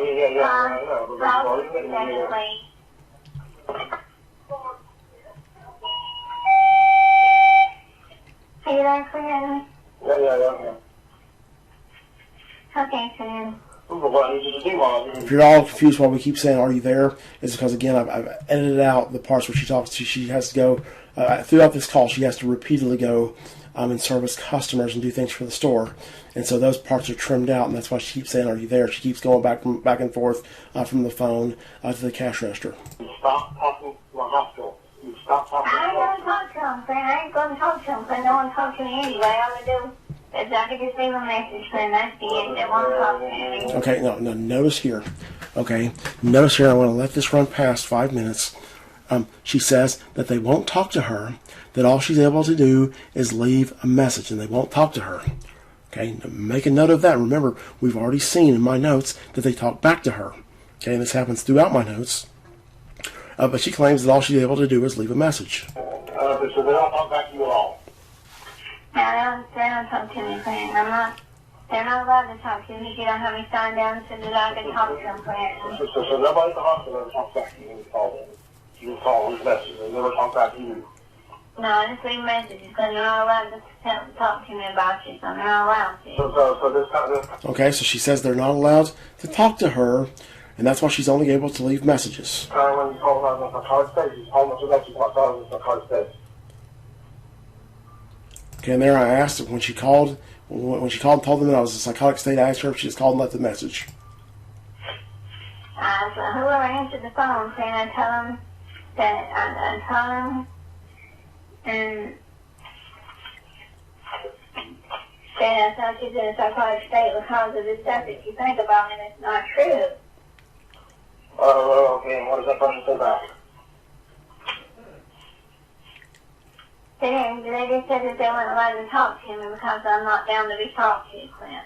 They told me I had to leave a message, but they're not allowed to talk, but they're not allowed to... Yeah, and she talks about the person who answers the phone. When you call Atrium, if you're not directly calling my doctor, not directly calling the nurse, a call center person answers the phone, and you see in these notes, she's talking to nurses and doctors. To talk to me. Okay. But when they're in any way involved in a decision, how there's no one else. No, Clint, not... So I asked if they were in any way involved in the decision to have me involuntarily hospitalized at Novant Health. Notice how she denies it. I'm the one that tried to do that to try to help you, son. Trying to help you get real fast, man. Want the dog. Yeah. So they never asked you to do that? Never told you how to know that, okay? No, Clint, no, I'm the one that tried to do that, Clint, because I was trying to help you, son. Okay, but they didn't tell you how to do it? They didn't tell you to do it? No, Clint, they didn't tell me to do it, Clint. They're not allowed to tell me anything. Did they tell you how to do it? No. They're not allowed to talk to me, Clint, about nothing about you, Clint. They're not allowed to. Okay, so how many times you called them total? Not much, then. I've been together. I've probably talked to those people either 2 or 3 times is all I've ever talked to them the whole time. Okay, you leave a message with the person that answers the phone. Yeah, I guess 2 or 3 times is probably it, Clinton. And the way you told me is you leave a message with the person at the phone. The person that answers the phone, you leave a message for my doctor to tell you talk to them. You tell the person at the phone, okay?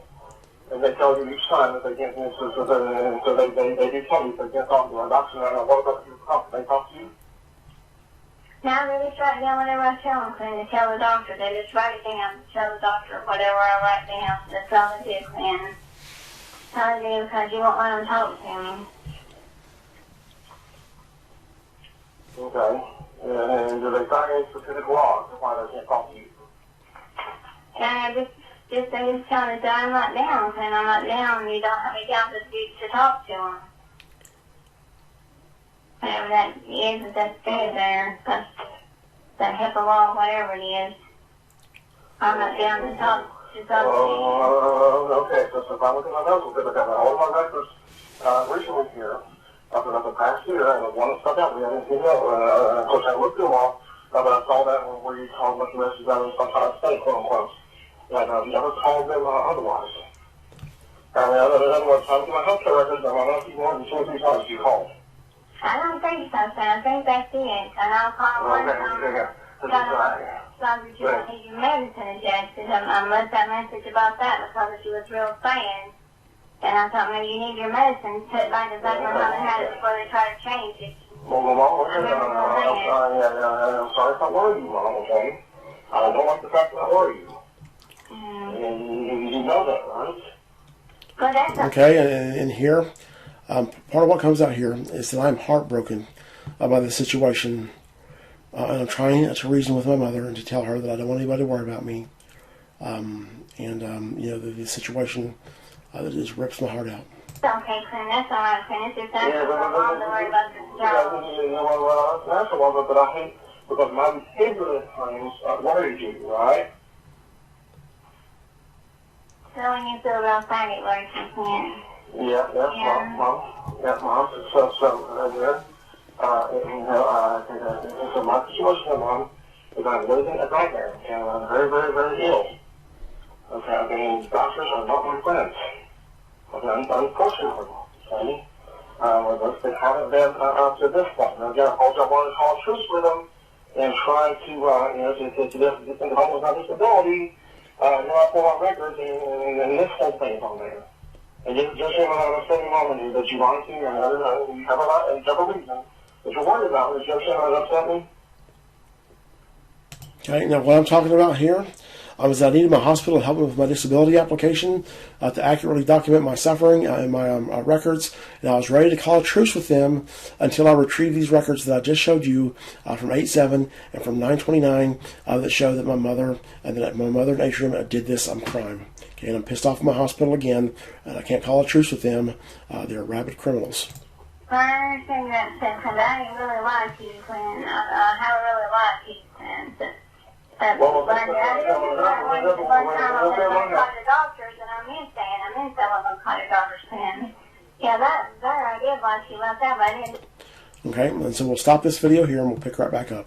And we're picking right back up. You notice how my mother says that they didn't tell her about the involuntary commitment process. If you look at that last call, they didn't tell her to have me involuntarily hospitalized. Okay. Do it on purpose. So when I told you that, I meant it, Sam, but I got worried about you. And I was I appreciate that. So I don't want to get mad and happen to anybody. So that's the whole thing about this is that these banks, what they don't do, and then these punished. That they're big and they're big and tough, they can punch themselves, but they got control assets, they can take it then. Okay, and so I don't want them to fall on me if I want to destroy the whole world. And I don't want anything bad to happen to you. I don't want you worrying, I don't want you to have any negative consequences of this whatsoever. And I don't want to send them to my hospital either. But again, the situation here is, I've been worried about this for 2 nights now. So yesterday, I couldn't go to sleep all night. I think I'm going to the hospital. Okay, well, I'm noticing I'm hard to understand here. You hear my heart being broken again. I'm trying to explain to her that I don't want any negative consequence for her. I don't want any negative consequence for anybody. And I talk to her about how the previous nights I couldn't sleep over being worried about this appointment that's coming up with Novant Health, with Meredith Snap. So, Stevie Jones, that you called, telling us about how to stay and how you put the handcuffs. Okay, and if you're not going to go to sleep, and then today I'm trying to go to sleep and I'm having the same exact worry. Well, I hate you're feeling that way, Sam. I really don't think you have anything to worry about, but if you got a good idea, Clint, just say you won't worry. Just call and ask them tomorrow. That's a good idea you got there, so that way you won't have to worry about it, because I don't think they would do that to you. I don't think they would do that at all. I don't know when you call tomorrow, but you will stop calling them. I ain't going to call Clint unless you're doing extremely bad. I'm not going to call unless you're doing extremely bad. Okay, and I think you need help. Well, if I think you're suicidal, then I would call. If I think you're suicidal, unless I think you're suicidal, I'm not going to call because you're going to do any good. You just like me and act like that you're doing good when you're not. And really, you should be honest and try to get help and not give up. I'm not liking them. You got someone in the hospital. Oh, I'm stoked. You said, I don't mean that in the bad way. It was a good thing. Now, again, this is hospital, they did the stuff that was very serving, but the first one I left, I was very happy. Okay, and part of that was, you know, he handling some medication. That new medication didn't work, by the way. That's why I got back on my own stuff with my symptoms came back. You know, part of it was, and I was going to say it was total despair. And I was also being very ignorant of the consequences of my behavior on you. You know, keep sending these messages about how bad I'm doing and stuff like that. It's very, very troubling to you. You know, I was very, very happy. But again, being a problem, because it's going to be a problem when you have somebody who's on a set of meds.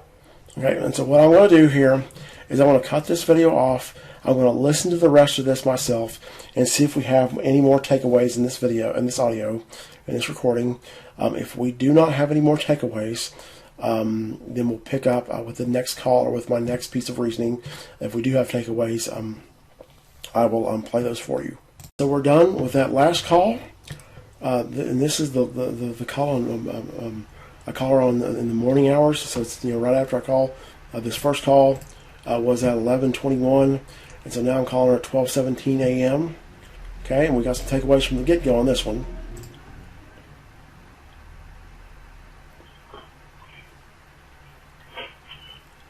Are you there, sir? Yeah, Mama, hey, Bob, you're okay. Well, I'm over here. I'm going to look at these records. It says on there that they told you that they didn't know about help. Okay, so here I'm bluffing her. I've got the records, and I'm telling her that it says in the records that they told her to take me to Novant Health. Because I was so paranoid about the behavioral health Charlotte. Okay, so I'll give her the additional explanation because I'm paranoid. I was so paranoid about what, sir? Yes, because you said they didn't talk back to you, but here on my records it says that they told you to have me get to Novant Health. Oh. Yeah, I remember that. And yeah, they told me like if you know they want to talk to me about you, but they told me like yeah, I told you that, Clinton, too. That they said for you asked if you would go to the doctor's office, but you didn't want to go, and she wouldn't go to the doctor. Yeah. I told them that they said that girl said that I could bring you there and they could talk with you. She did say that to me, but they weren't allowed to talk to me. Yeah, they told you to take it to Novant Health. Yeah. But you wouldn't go, sir. Yeah, I told you about that. Whoa, why did they tell you to take it to Novant Health until you just go there? Now, that was before you went to the hospital, and they told me like that if I thought you needed to be talked to, that they could talk to you. So for me to bring, they told me to bring you there. You know, like I said, if I thought you needed to be seen with somebody for me to bring you there. You know, but if you would come, if you wouldn't come, and you wouldn't go, that was before they were trying to keep from going to that other place. So that's before you was committed. That's when I talked to them. I called there, and they told me to see if you would come there and talk with them. Try to get you to come there to talk with them, friends. Okay, and then now here you notice that her tune has mysteriously changed in the space of less than an hour. So here I've got the untrimmed calls. Okay, this was made 11:21 p.m. 3/24/2021. Okay, this is a 33-minute phone call. This is the untrimmed. So I concluded this call at about 11:54, 11:55. By 12:17, she's had plenty of time to call and or text one of these people at Atrium, and that's why her tune is changing. That's what that was. So they said to come there to talk to them, but if I wasn't to take to have me to Novant Health. No, Sam, this is at your doctor's office. I don't know, at your doctor's office, they said like if I thought like you needed to talk with somebody to see if you would come there, they would talk with you. But they weren't allowed to talk to me. They wanted me to try to get you to come there so they could help you, Sam, so they could talk with you. So in other words, they're lying when they say that they told you to have to do like that. Because what it sounds like is what you're saying, and because I'm paranoid about BAC, I haven't taken to Novant Health. Again, I'm lying here. I'm lying to her and trying to see what she says to try to con her into telling me that they told her to take me to Novant Health or to have me sent to Novant Health. Which is which? I don't know which is which, but which place is which. Okay, this is an obvious bullshit claim. Again, she's a liar. She's a pathological liar. And all she knows how to do is lie. And she calls these people at the hospital all the time. She knows exactly who's who. place where you normally go to a doctor's office. I called him, and I called and talked with him, and they suggested that I bring you there for them to talk with you, so that they would talk with you. But you wouldn't go there because you didn't want to go to the doctor. I tried to get you to go to the doctor, but you didn't want to go to the doctor. And I didn't, they just put you, I think, where there was an opening there. I think it's what that was, you know? Okay. After this Novant stay in October of 2020, she had told me that she told them to take me to Novant Health because I didn't trust these people out here at Atrium. Okay, so here she's changing her story and she's lying. How the hell does she know they have an opening? Okay, this is absolute bullshit. I'm being sent. The reason I'm sent to Novant Health is because they need somebody outside of Atrium Health to make a claim that I'm suffering from paranoia and delusions and this other bullshit. I don't think it had anything to do with anything else except for, I think it just took you where they had an opening to put you. I think that's what that was. Yeah, so there you have it. My hospital is lying because on here it says they told you to take me to Novant Health. What's the name of that place you did? Okay, she's asking me these stupid questions about what's the name of the hospital where I go. She knows this. Most likely what she's doing here, she's buying time, and she is texting these people. The hospital I go to is Atrium Health. So Novant Health is the place that I was taken to. Atrium Health was the place that you called. Yeah, well, they told me to see if I could get you to come there to them come there to talk with them. That's what they told me, Quinn. See if I could get you to come there to talk with them. And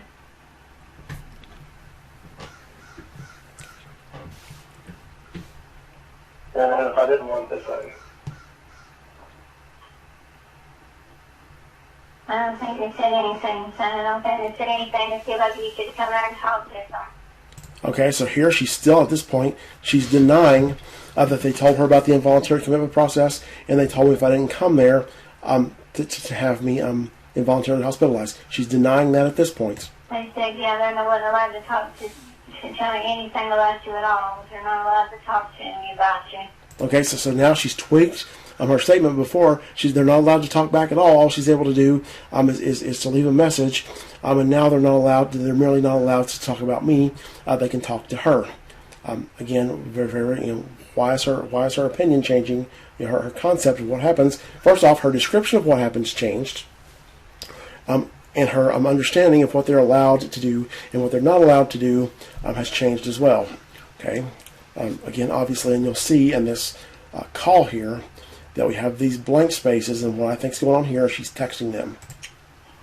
So they didn't tell you that I should go to Novant Health, continue Novant Health. They didn't tell you to have me involuntary with them. They didn't tell you none of this.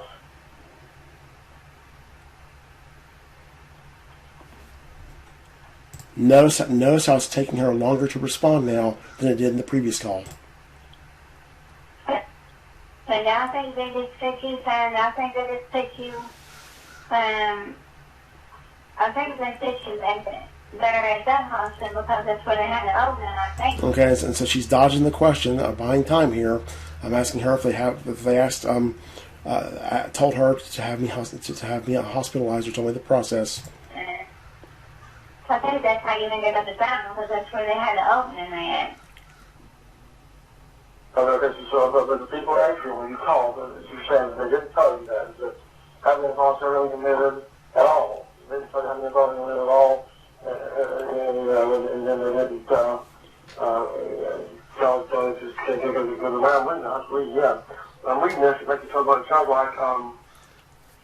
what they're saying is when you call them, it's like taking paranoid about them, they had you sending in Novant Health. They told you having involuntarily committed Novant Health. That's why I'm reading here. Okay, and again, I'm bluffing her by adding the detail about Novant Health. Well, I don't think they said that, and I don't think so at all. So they didn't tell you anything at all. They didn't say, hey, have me involuntarily committed. here's the involuntary committal process if they've done that.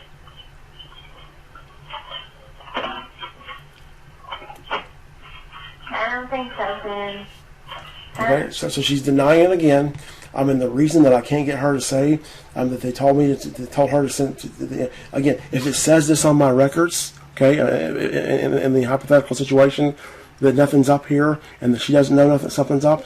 If it says on my records that they told her to take me to Novant Health, why in God's name would she contend with that when it's on my records? Okay, she knows I'm bullshitting her. And the reason she knows is she knows that that's an incriminating element. If my hospital has had her send me to Novant Health, that's an incriminating element for my hospital that they're involved in this scam. Okay, there's no, in other words, there's no reason for my hospital to tell her to do that.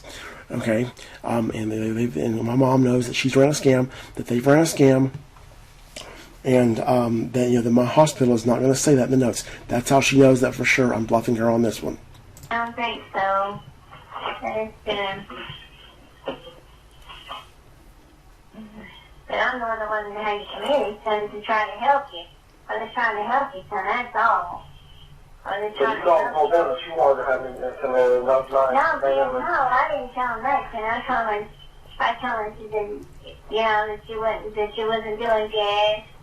And they said if you could come there for me to bring you there and they would call for you. But I can't get you to go there, son. I can't get you to go there. Okay, and so you never talked to them about what to do if I won't come there to go there.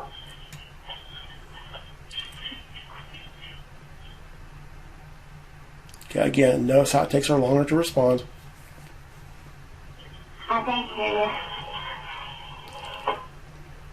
I think you're just overworried about everything, son. Yeah, well, it's true. That's one of the details. Because again, I have to read the records again. When somebody pulled out my work, and of course I've been up all forever, and trying to go to sleep. So what's on here, that they told you to have me involuntarily committed. If they didn't, you said that was your idea, not theirs. I was minded about how you volunteered to me, son, if you... Okay, again, she's claiming this is her idea. If you review those notes, it was entirely, the Atrium Health suggested this to them. She couldn't get any help, son. Okay, and we'll stop this here.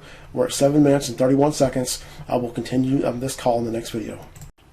Okay, now did they say, did they... So here we're back on the call here.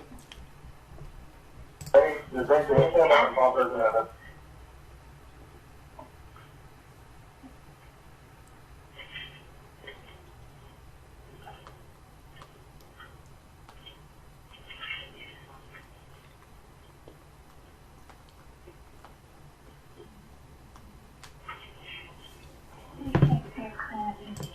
Okay, notice how long it's taking her to make this a response. All of a sudden it's taking her forever. I'm asking her and let's see what she says. I'm asking Mom, did they didn't? Is for sure that they didn't, because it looks like in my records, again, that's what I just told you. You're saying none of that happened.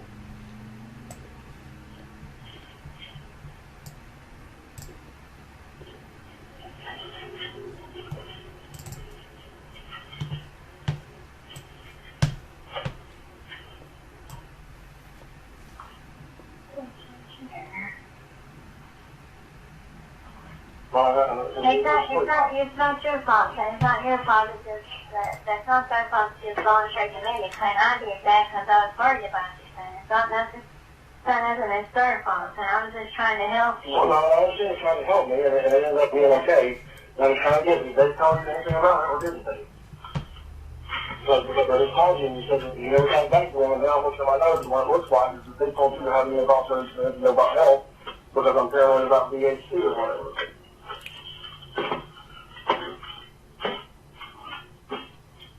But you're saying I didn't tell them? I didn't say anything about that hospital plan. I don't think so. I don't think there's anything about that other hospital plan. Okay, and so here she's a little bit confused. She doesn't know. I'm telling her that they told her to send me to Novant Health. She knows that they told her to have me involuntarily hospitalized, but she knows that again, she realizes that Atrium Health's not going to say this in my notes because her Atrium Health have been up to no good, that it's a suspect detail of this, it's a suspect element of this, that Atrium Health would have told her to have me sent to Novant Health. Yeah.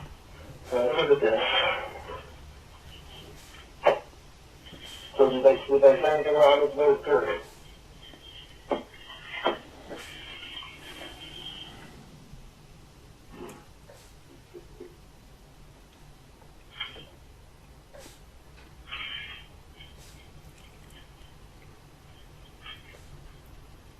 It's taking her forever. I'm trying to remember, I'm trying to remember. Did they say anything about it at all? Okay, so here she claims she's trying to remember. Okay, she wasn't trying to remember in the last call. Okay, and she's trying to remember. She's waiting for them to give her a response. It's taking her forever to answer these questions because in the intervening time between the last call and when I called her this time, she's got in touch with them, and what they're doing is they're texting each other. Okay, I bet you my life that's what's going on.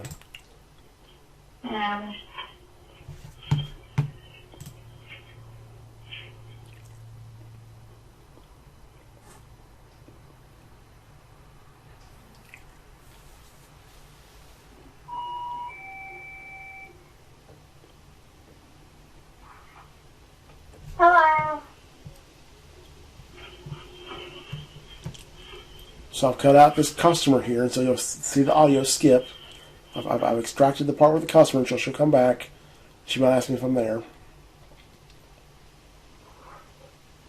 Okay, well, written here is that intensification has been, so looks like they're actually, so looks like that they, I don't know.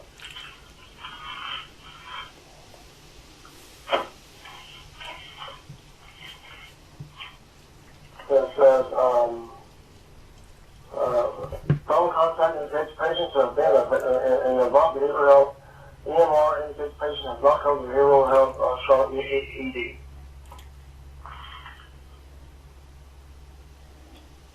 Yeah, they're going to take that claim for that's where they had an opening it. And I think so. Okay, and again, she's changed her story here. When she first had me sent there, she told me that she told them to send me there, told the master to have me sent there because that I didn't trust the people at Atrium. So Atrium didn't tell you at all, anything at all, just to have any involuntary minutes. Oh, just a second, please, sir. Hi, how are you? Hello, dear.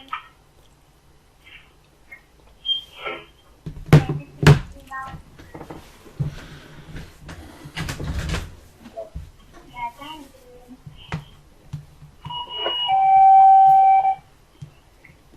Are you there, son? Yeah.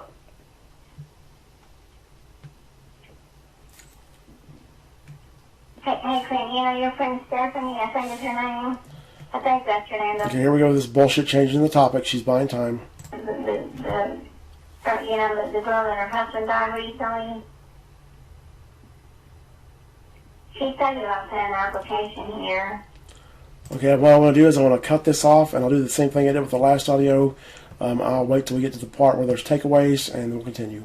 All right, here we go. She's went off on a bunch of tangents talking about how hard it is to get help in her store. And all this other stuff to dodge the matter at hand and to also buy time for Atrium Health to talk to her. This next section, I ask her why it is that now she's saying that they talked back to her when just a few minutes before, when I called her on the last call, she is saying that they can't talk back to her.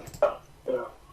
So why did you tell me one before and you told me that they never talked back to you and now they have? Why did you tell me that the first time? Now, they don't talk to me about you, Clint. They don't talk to me about you. I do think, though, Clint, I do think when I think about it, I'm really targeting and I work a ton of hours. But I do think that they did say that if I felt like it is in your best interest that I could have you involuntary committed. I think they did say that. That if you would come there and talk, because I felt like if I thought it was in your best interest, I could do that. But they don't want to talk to me nothing about you, Clint. Okay, so here she's changed her story entirely. She says they won't talk about me, and of course, if you look in those notes, they didn't say a damn thing about if it's in my best interest. But here in this third call, again, her story has completely changed, and even within this call, and again, what's happened certainly, she's got in contact with them between the last call and this call, and they've been texting back and forth, and that's why her story changes. Okay, if you saw the last video just a minute ago. They did say that, but they didn't say nothing about no other place they don't take. I don't remember them saying about another place. Okay. I remember that. Okay, and so now notice how accurate her story gets in this segment relative to the rest of the calls that we've listened to. Yeah, actually, it looks like they was reading somewhere else. Okay, and they told us, so why'd you like it? I mean, you didn't tell me that the first time. I mean, why did you not tell me that? Well, I had to think about it tonight. I'm exhausted, and I've been working a bunch of hours. I didn't remember at first about these days they ain't doing hanging voluntarily was commended. I thought it was best for you if you wouldn't come there, Stanton. But it's not their fault that I did it, and that's my fault. I just thought it's the best thing to do. I was trying to help you. It wasn't something I wanted to do something, but I thought it's the best thing for you. And I feel like that if it was me, that you would do it for me. If I needed a voluntarily committed, you would do it for me. Charles was thinking about having me involuntarily committed a while back, a couple months ago. He thinks there's something. Okay, and here she keeps skipping the subject again. Changing the subject. wrong with it because I work so much. He tried to have me involved. He thought about having me involved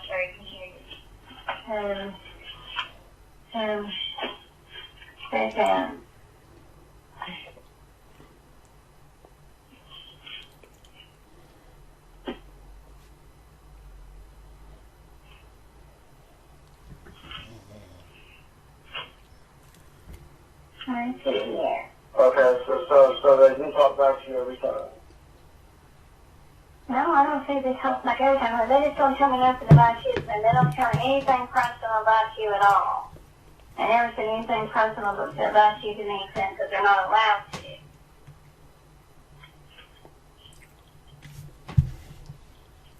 Okay, and so again, she changed her story. Before she said they don't talk back at all. Now it's they don't say anything personal about me because they're not allowed to.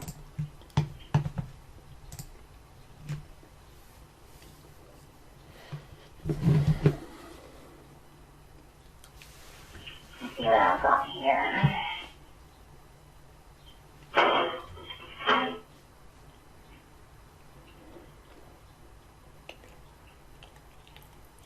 Let's see if I've got something here. Okay. Oh, it's 14 days. That's cheaper. I was thinking it was 10 days.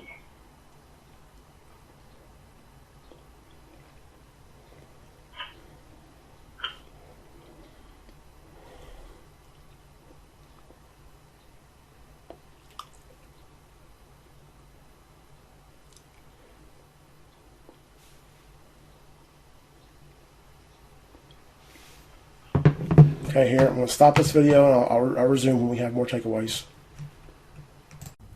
Okay, well, it wasn't gone for long on this one. Yeah, I'm here. Yeah, what they're showing him on is now the thing is, okay, that they're saying you encouraged me to go get treatment, and they told you that if I didn't go get treatment, to have me involuntarily committed. They said that I could, son. They told me that I could if I thought it was for the best for you, that I could. They didn't tell you that you should, though.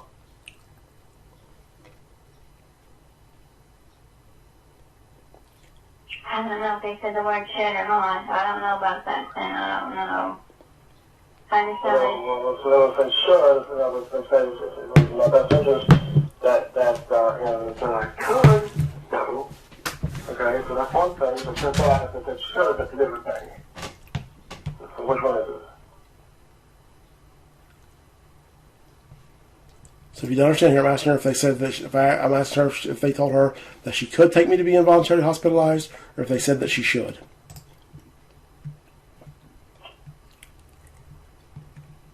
Yeah? Yeah, I'm here, son. Yeah, I'm here, son. I'm working in between. I'm working and trying to keep the same time, son. That's it. And you'll notice it wasn't taking her forever to answer like this in the last audio.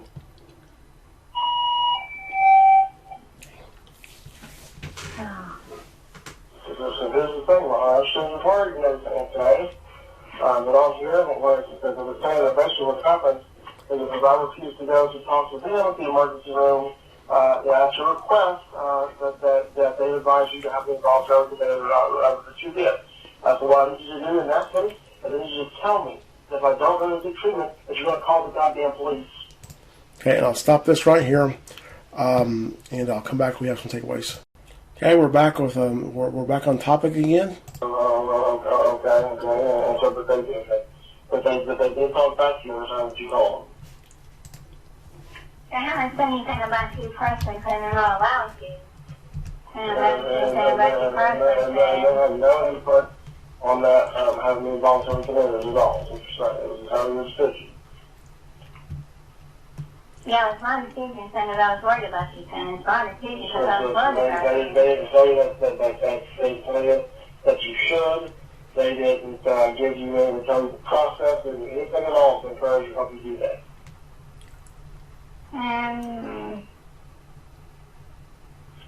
I think they told me, I think they did tell me, Clint, about that you would call the magistrate if I felt that you needed to go, and I could call the magistrate. I would call the magistrate. I think they did tell me that, Clint, unless they did tell me that. If I felt that you needed to go, Clint. But they didn't say anything personal about you, Clint. They didn't do anything like anything personal, and it's one of the best for you, Clint. Just like I want the best for you, they think they want the best for you too, Clint.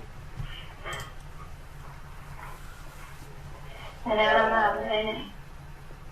So they did for sure then, they did tell you about the process. Yeah, I think they did tell me about the process, and I think they did tell me that, Clint, if I needed to do it, if they felt like I should do it. Okay, and so her memory, quote unquote memory, magically, notice how much better she's doing in the last half of this audio in terms of matching up with the notes, and this coincides with this thing where it takes her forever to respond to me.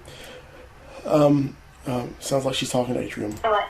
So if I feel like I should do it, then And that was in September?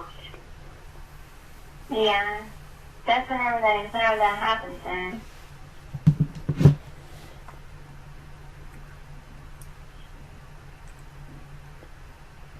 But they never said that I should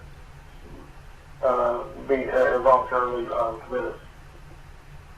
I don't know, and I don't know if they said that or not. I don't know if they said should or could. So here she's conscious of the fact she's lying. I think that's what's going on here. That she's told me different before, and she's trying to make her story sound consistent. But again, notice how this has changed. The process. Yeah, they told me. Yeah, they told me what I mean about the process and how if I felt like it needed to be done. Well, I guess, this is what's done is done. Okay, so this is over with. But again, please call me first. That's the first thing. Don't talk to them. But they wanted you to come there if you would, and they wanted you to come and talk with them if you would. Okay. So that's what they told you. Don't talk to them about being involuntarily committed.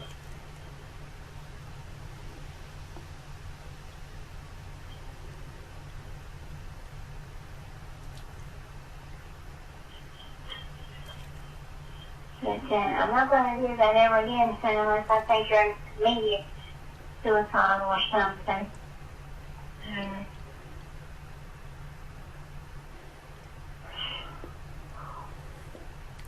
Okay, well, then for the trap, I need them to help me. I'll have to get in touch with the doctor tomorrow. Because again, I'm worried about this for 2 months. And I'm worried about this. I go to try this with my can't go to sleep because I'm worried about the police officer trying to put me in handcuffs. Because again, that's the problem. There was no basis for the handcuffs whatsoever. No basis for they found anything. I don't think that's going to happen, Allison. I promise. I don't think that's going to happen, man. I don't think they would do that.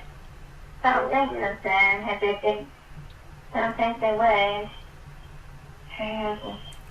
This other phone is ringing. I'll just get to work on because I think it's not go to bed. Okay, Sam. We're just kind of worried because honestly, I don't think that's going to happen. All right. Okay, I love you, Sam. You know.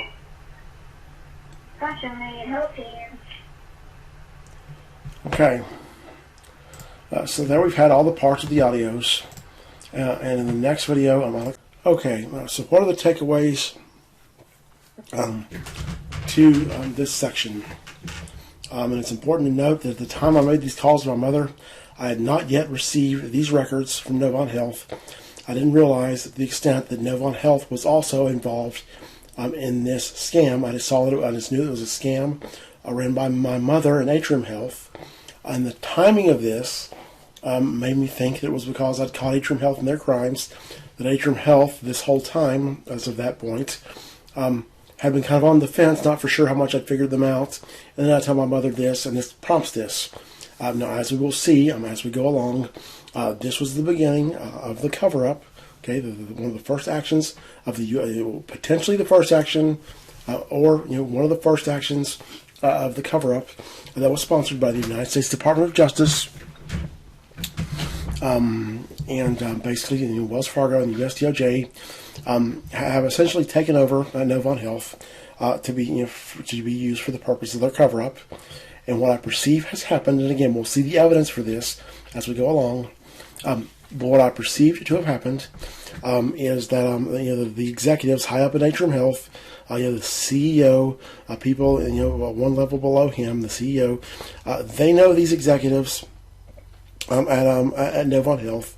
They probably got them in their contacts, and Atrium Health have been a focus for them for a long time as of this point. They're trying to figure out how they're going to weasel out of these crimes that they've committed against me. They've been committing more crimes against me in service of this. They've got Wells Fargo as their ally.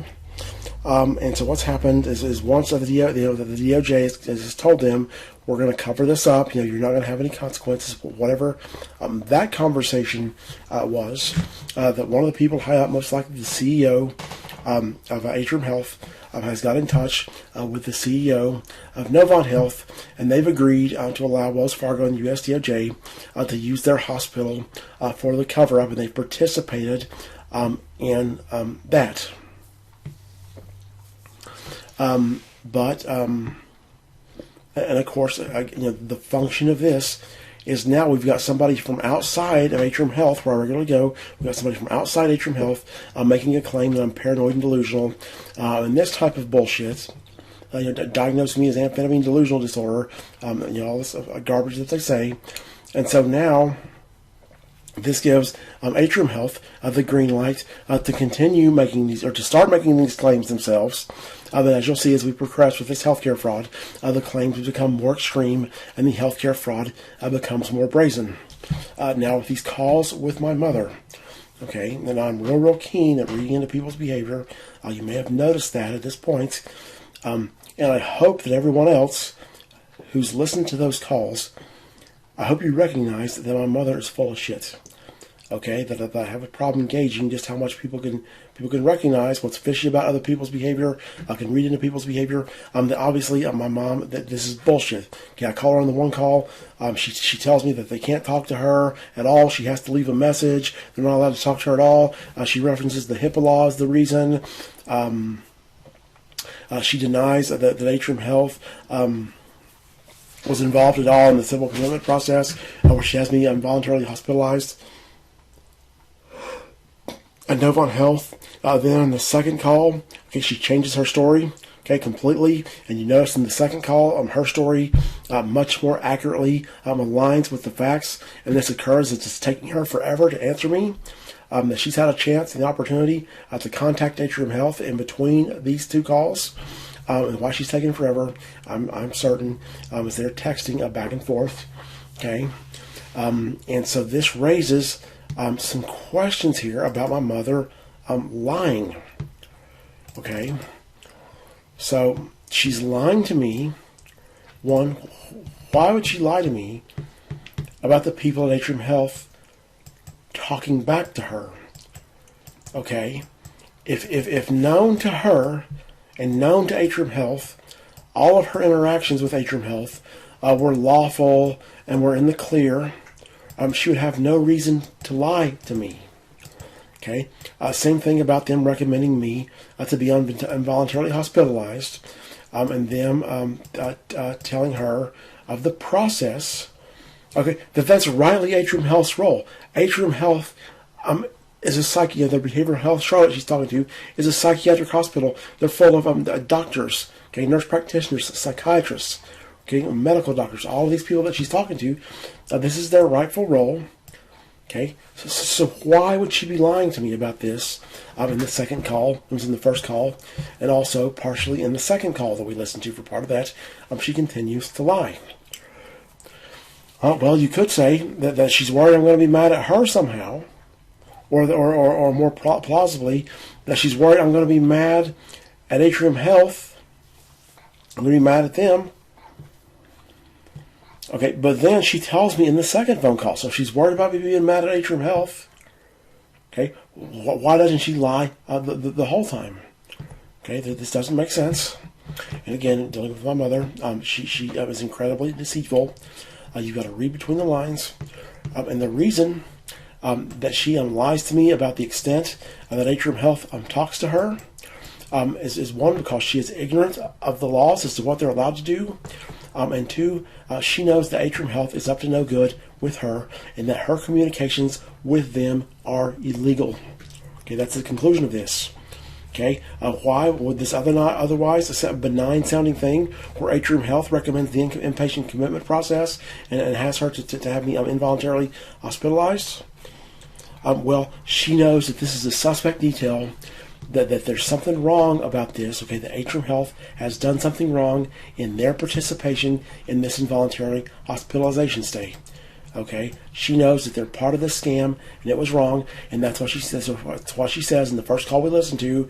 She says, that was me. That was my decision. They had nothing to do with that. Okay, all of that. She wants to take a responsibility for that, because she knows that the fact that Atrium Health is involved in this, she knows that that's an incriminating element, and that the surrounding circumstances are incriminating to Atrium Health. Okay, that's the conclusion of that. That again, if Atrium Health is totally benign, their interactions with her are totally legal. There's nothing suspect about them having me hospitalized, recommending her to hospitalize me. She would have told the truth from the get-go, but she wants to dodge this and stay away from this perception that Atrium Health had something to do with this involuntary hospitalization, because she knows that she and Atrium have ran a scam. That's a suspect detail. I'm an advantage in this conversation when I'm talking to my mother, because I've got the notes in front of me and she doesn't. Okay, and then the takeaway where she seems very hesitant. She seems to know better than to admit to me, because again, I'm telling her that this is on my records, that they told her to send me that Atrium Health told her to send me to Novant Health. She won't fall for this one. She knows that I'm lying, because she knows that Atrium Health would never, ever put that in the notes, because she knows that Atrium Health's involvement in this involuntary hospitalization stay was suspect. What's going on here when they're trying to get me to go to the behavioral health Charlotte's ED? Okay, what would have happened had I went to the ED again? They know that I'm not likely to go. But if I go to the behavioral health emergency departments, they're going to run this scam from there. They're going to have me involuntarily hospitalized to Novant Health. Okay, Novant Health is in queue to run this scam. Okay, now in the next set of videos, I'm going to skip over from the healthcare fraud for a moment. I'm going to talk about submitting my complaint, and we'll have some narrative around that, and some things that have happened around the time, or by the time I've submitted my complaint, we've had some other things happen. okay, that I've deduced have happened. Then we'll get into who I call a you girl, who is my new friend that I make after that I submit my complaint. I submit my complaint on October 28th, 2020. I submit my complaint then, and it's in December of 2020 that I meet a new friend online who I call a you girl. She's an Australian fitness model, and we'll talk about her and her role in this. And then after we talk about her, we'll go back to the healthcare fraud with Atrium Health. We'll go back to the healthcare fraud with Novant Health. And at the conclusion of this, you'll be able to see what I mean. I'll present you the evidence that shows that Novant Health is being used for this cover-up, and it's coming from a high-up level. Okay, it's not a mere thing where these people at Atrium are calling one of their buddies at Novant Health, who's a nurse practitioner or an MD, and saying, "Hey, would you like some money?" No, none of that at all. This hospital has been taken over. I'm at a high level. At the top of the food chain, and they're running the cover up from that end. All right, so we're back. We got one more video in this Novant Health scam section. I forgot to do over this call right here, and I've got this call fast forwarded on Adobe Audition. It's up right now to the point where that's relevant to what we're discussing. But what did you tell these people at Novant Health? Because on this petition, you put that I had suicidal ideations, and I said that I was going to move to a country where they have euthanasia. And what was the other thing that was on this petition? Suicidal ideations, wanted to move to a country where they be euthanized. And what was the other thing? You remember what else was on that petition?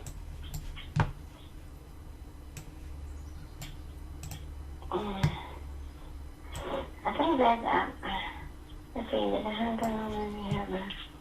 I don't think there's anything else on there, son. I told him that you weren't a threat to nobody. I told him that you wasn't dangerous, that you weren't a threat to anybody. I told him that. What did you tell these people at Novant? Did you tell them which one? Novant. Which one? Novant Health. Which ones are they, son? Is that where he's at the hospital? Is that where he's in the hospital? Yeah, it's October, okay, when you had me sent there for October. That's where you're done in the hospital? Yeah, I mean, you remember it was this last year, October. I know, but I didn't know which one is which, Clint. Which one is which? No, I just... She's lying right there. She knows which one's which. She talks to these people all the time at Atrium. I just told him that you weren't a threat to nobody. And then she wasn't threatening suicide immediately, nothing like that. Okay, now see there, she says I'm not threatening suicide immediately. That would tends to discount the reason for having me sent there in the first place. Did you say that did you want to go somewhere in the country that allow it because that would allow it at some times. When I'm going at some times to a country that would allow it. And you told me I sent you text messages about that, right? Yeah. Okay, I've never told you that on the phone, right? I've never told you that on the phone. I just sent you a text message, right? Yeah.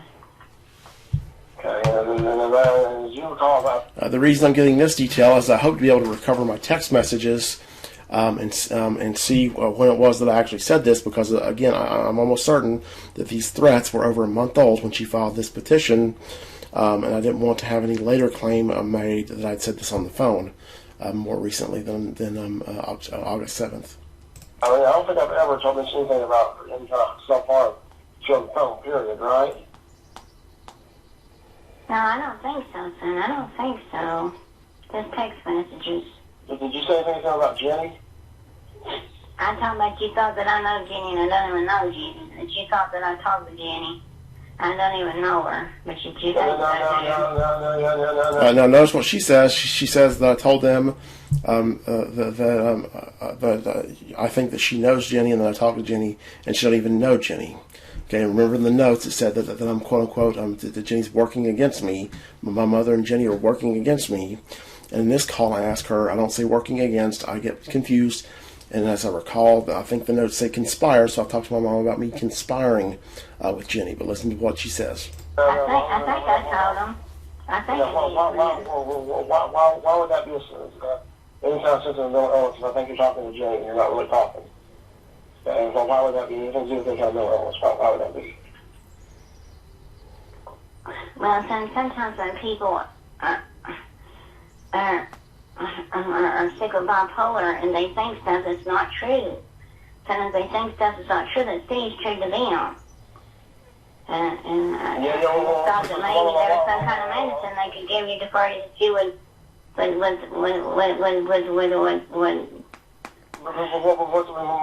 help you clean. So Mommy, you have this behavior pattern where you talk to people behind my back, and you know you do. I ain't talking about people behind your back. I didn't say it's work and sleep. I have no life. I work, I sleep. I work, I sleep. I do nothing. Yeah, but Mom, I go to the grocery store occasionally. Yeah, I just said that you talk to people about me, okay? I don't talk to nobody about you, Clint. I don't see nobody, son. But there were people that come in the store. Okay. I don't see anybody, son. So I never, it felt like that I thought that you and Jenny were conspiring against me to do something, right? So I never said that, right? There's never any kind of, because paranoia, you think people have conspiracy theories and stuff like this, right? Well, I know you thought me and Jenny because we went against you over at Wells Fargo, Clint. You thought I was in on that, and I wasn't in on that. I had nothing to do, and I don't think that was even so either, but I didn't ever. Yeah, and see, I never said this. I told her about her talking to Jenny, and Jenny's. I mentioned Jenny's thug buddies at Wells Fargo. That Jenny's got these thug buddies at Wells Fargo, but I never said a damn thing about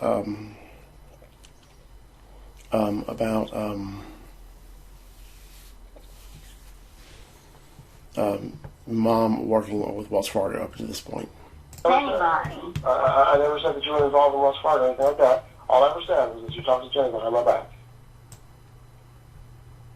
Right? I never accused you of conspiring with Jenny at all. Well, I understood it that you thought I was conspiring with Jenny. That's what I thought that you said. And I was conspiring with Jenny to do what? I don't know, Clinton. This is the stuff that you were saying, Clinton. And like you thought I was conspiring with Jenny. You accused me of talking to people at Wells Fargo. I don't know none of those people. I don't know none of those people. I never accused you of talking to people at Wells Fargo. So I was conspiring with what? What was I conspiring to do with Jenny? What were you conspiring to do with Jenny? I don't know, Clinton. I don't know. But you thought I was talking with her and it's making things worse for you. You thought that. You thought that I was talking with her? But to be clear, I've never ever said, right? Never ever said that you were conspiring with her ever, right? I thought that's what you said, Clinton. I thought you did say that. So that's what I said. So I'm conspiring with her to do what? If I said I'm conspiring with her, what did I say? I was conspiring with her to do what? I don't know, Clinton. You felt like you get to think like I'm against you, and I'm not against you. I'm for you because you're my son. Yeah, but again, Mama, so if I'm conspiring, if you're conspiring, you have to have some kind of outcome or some kind of goal to conspire with.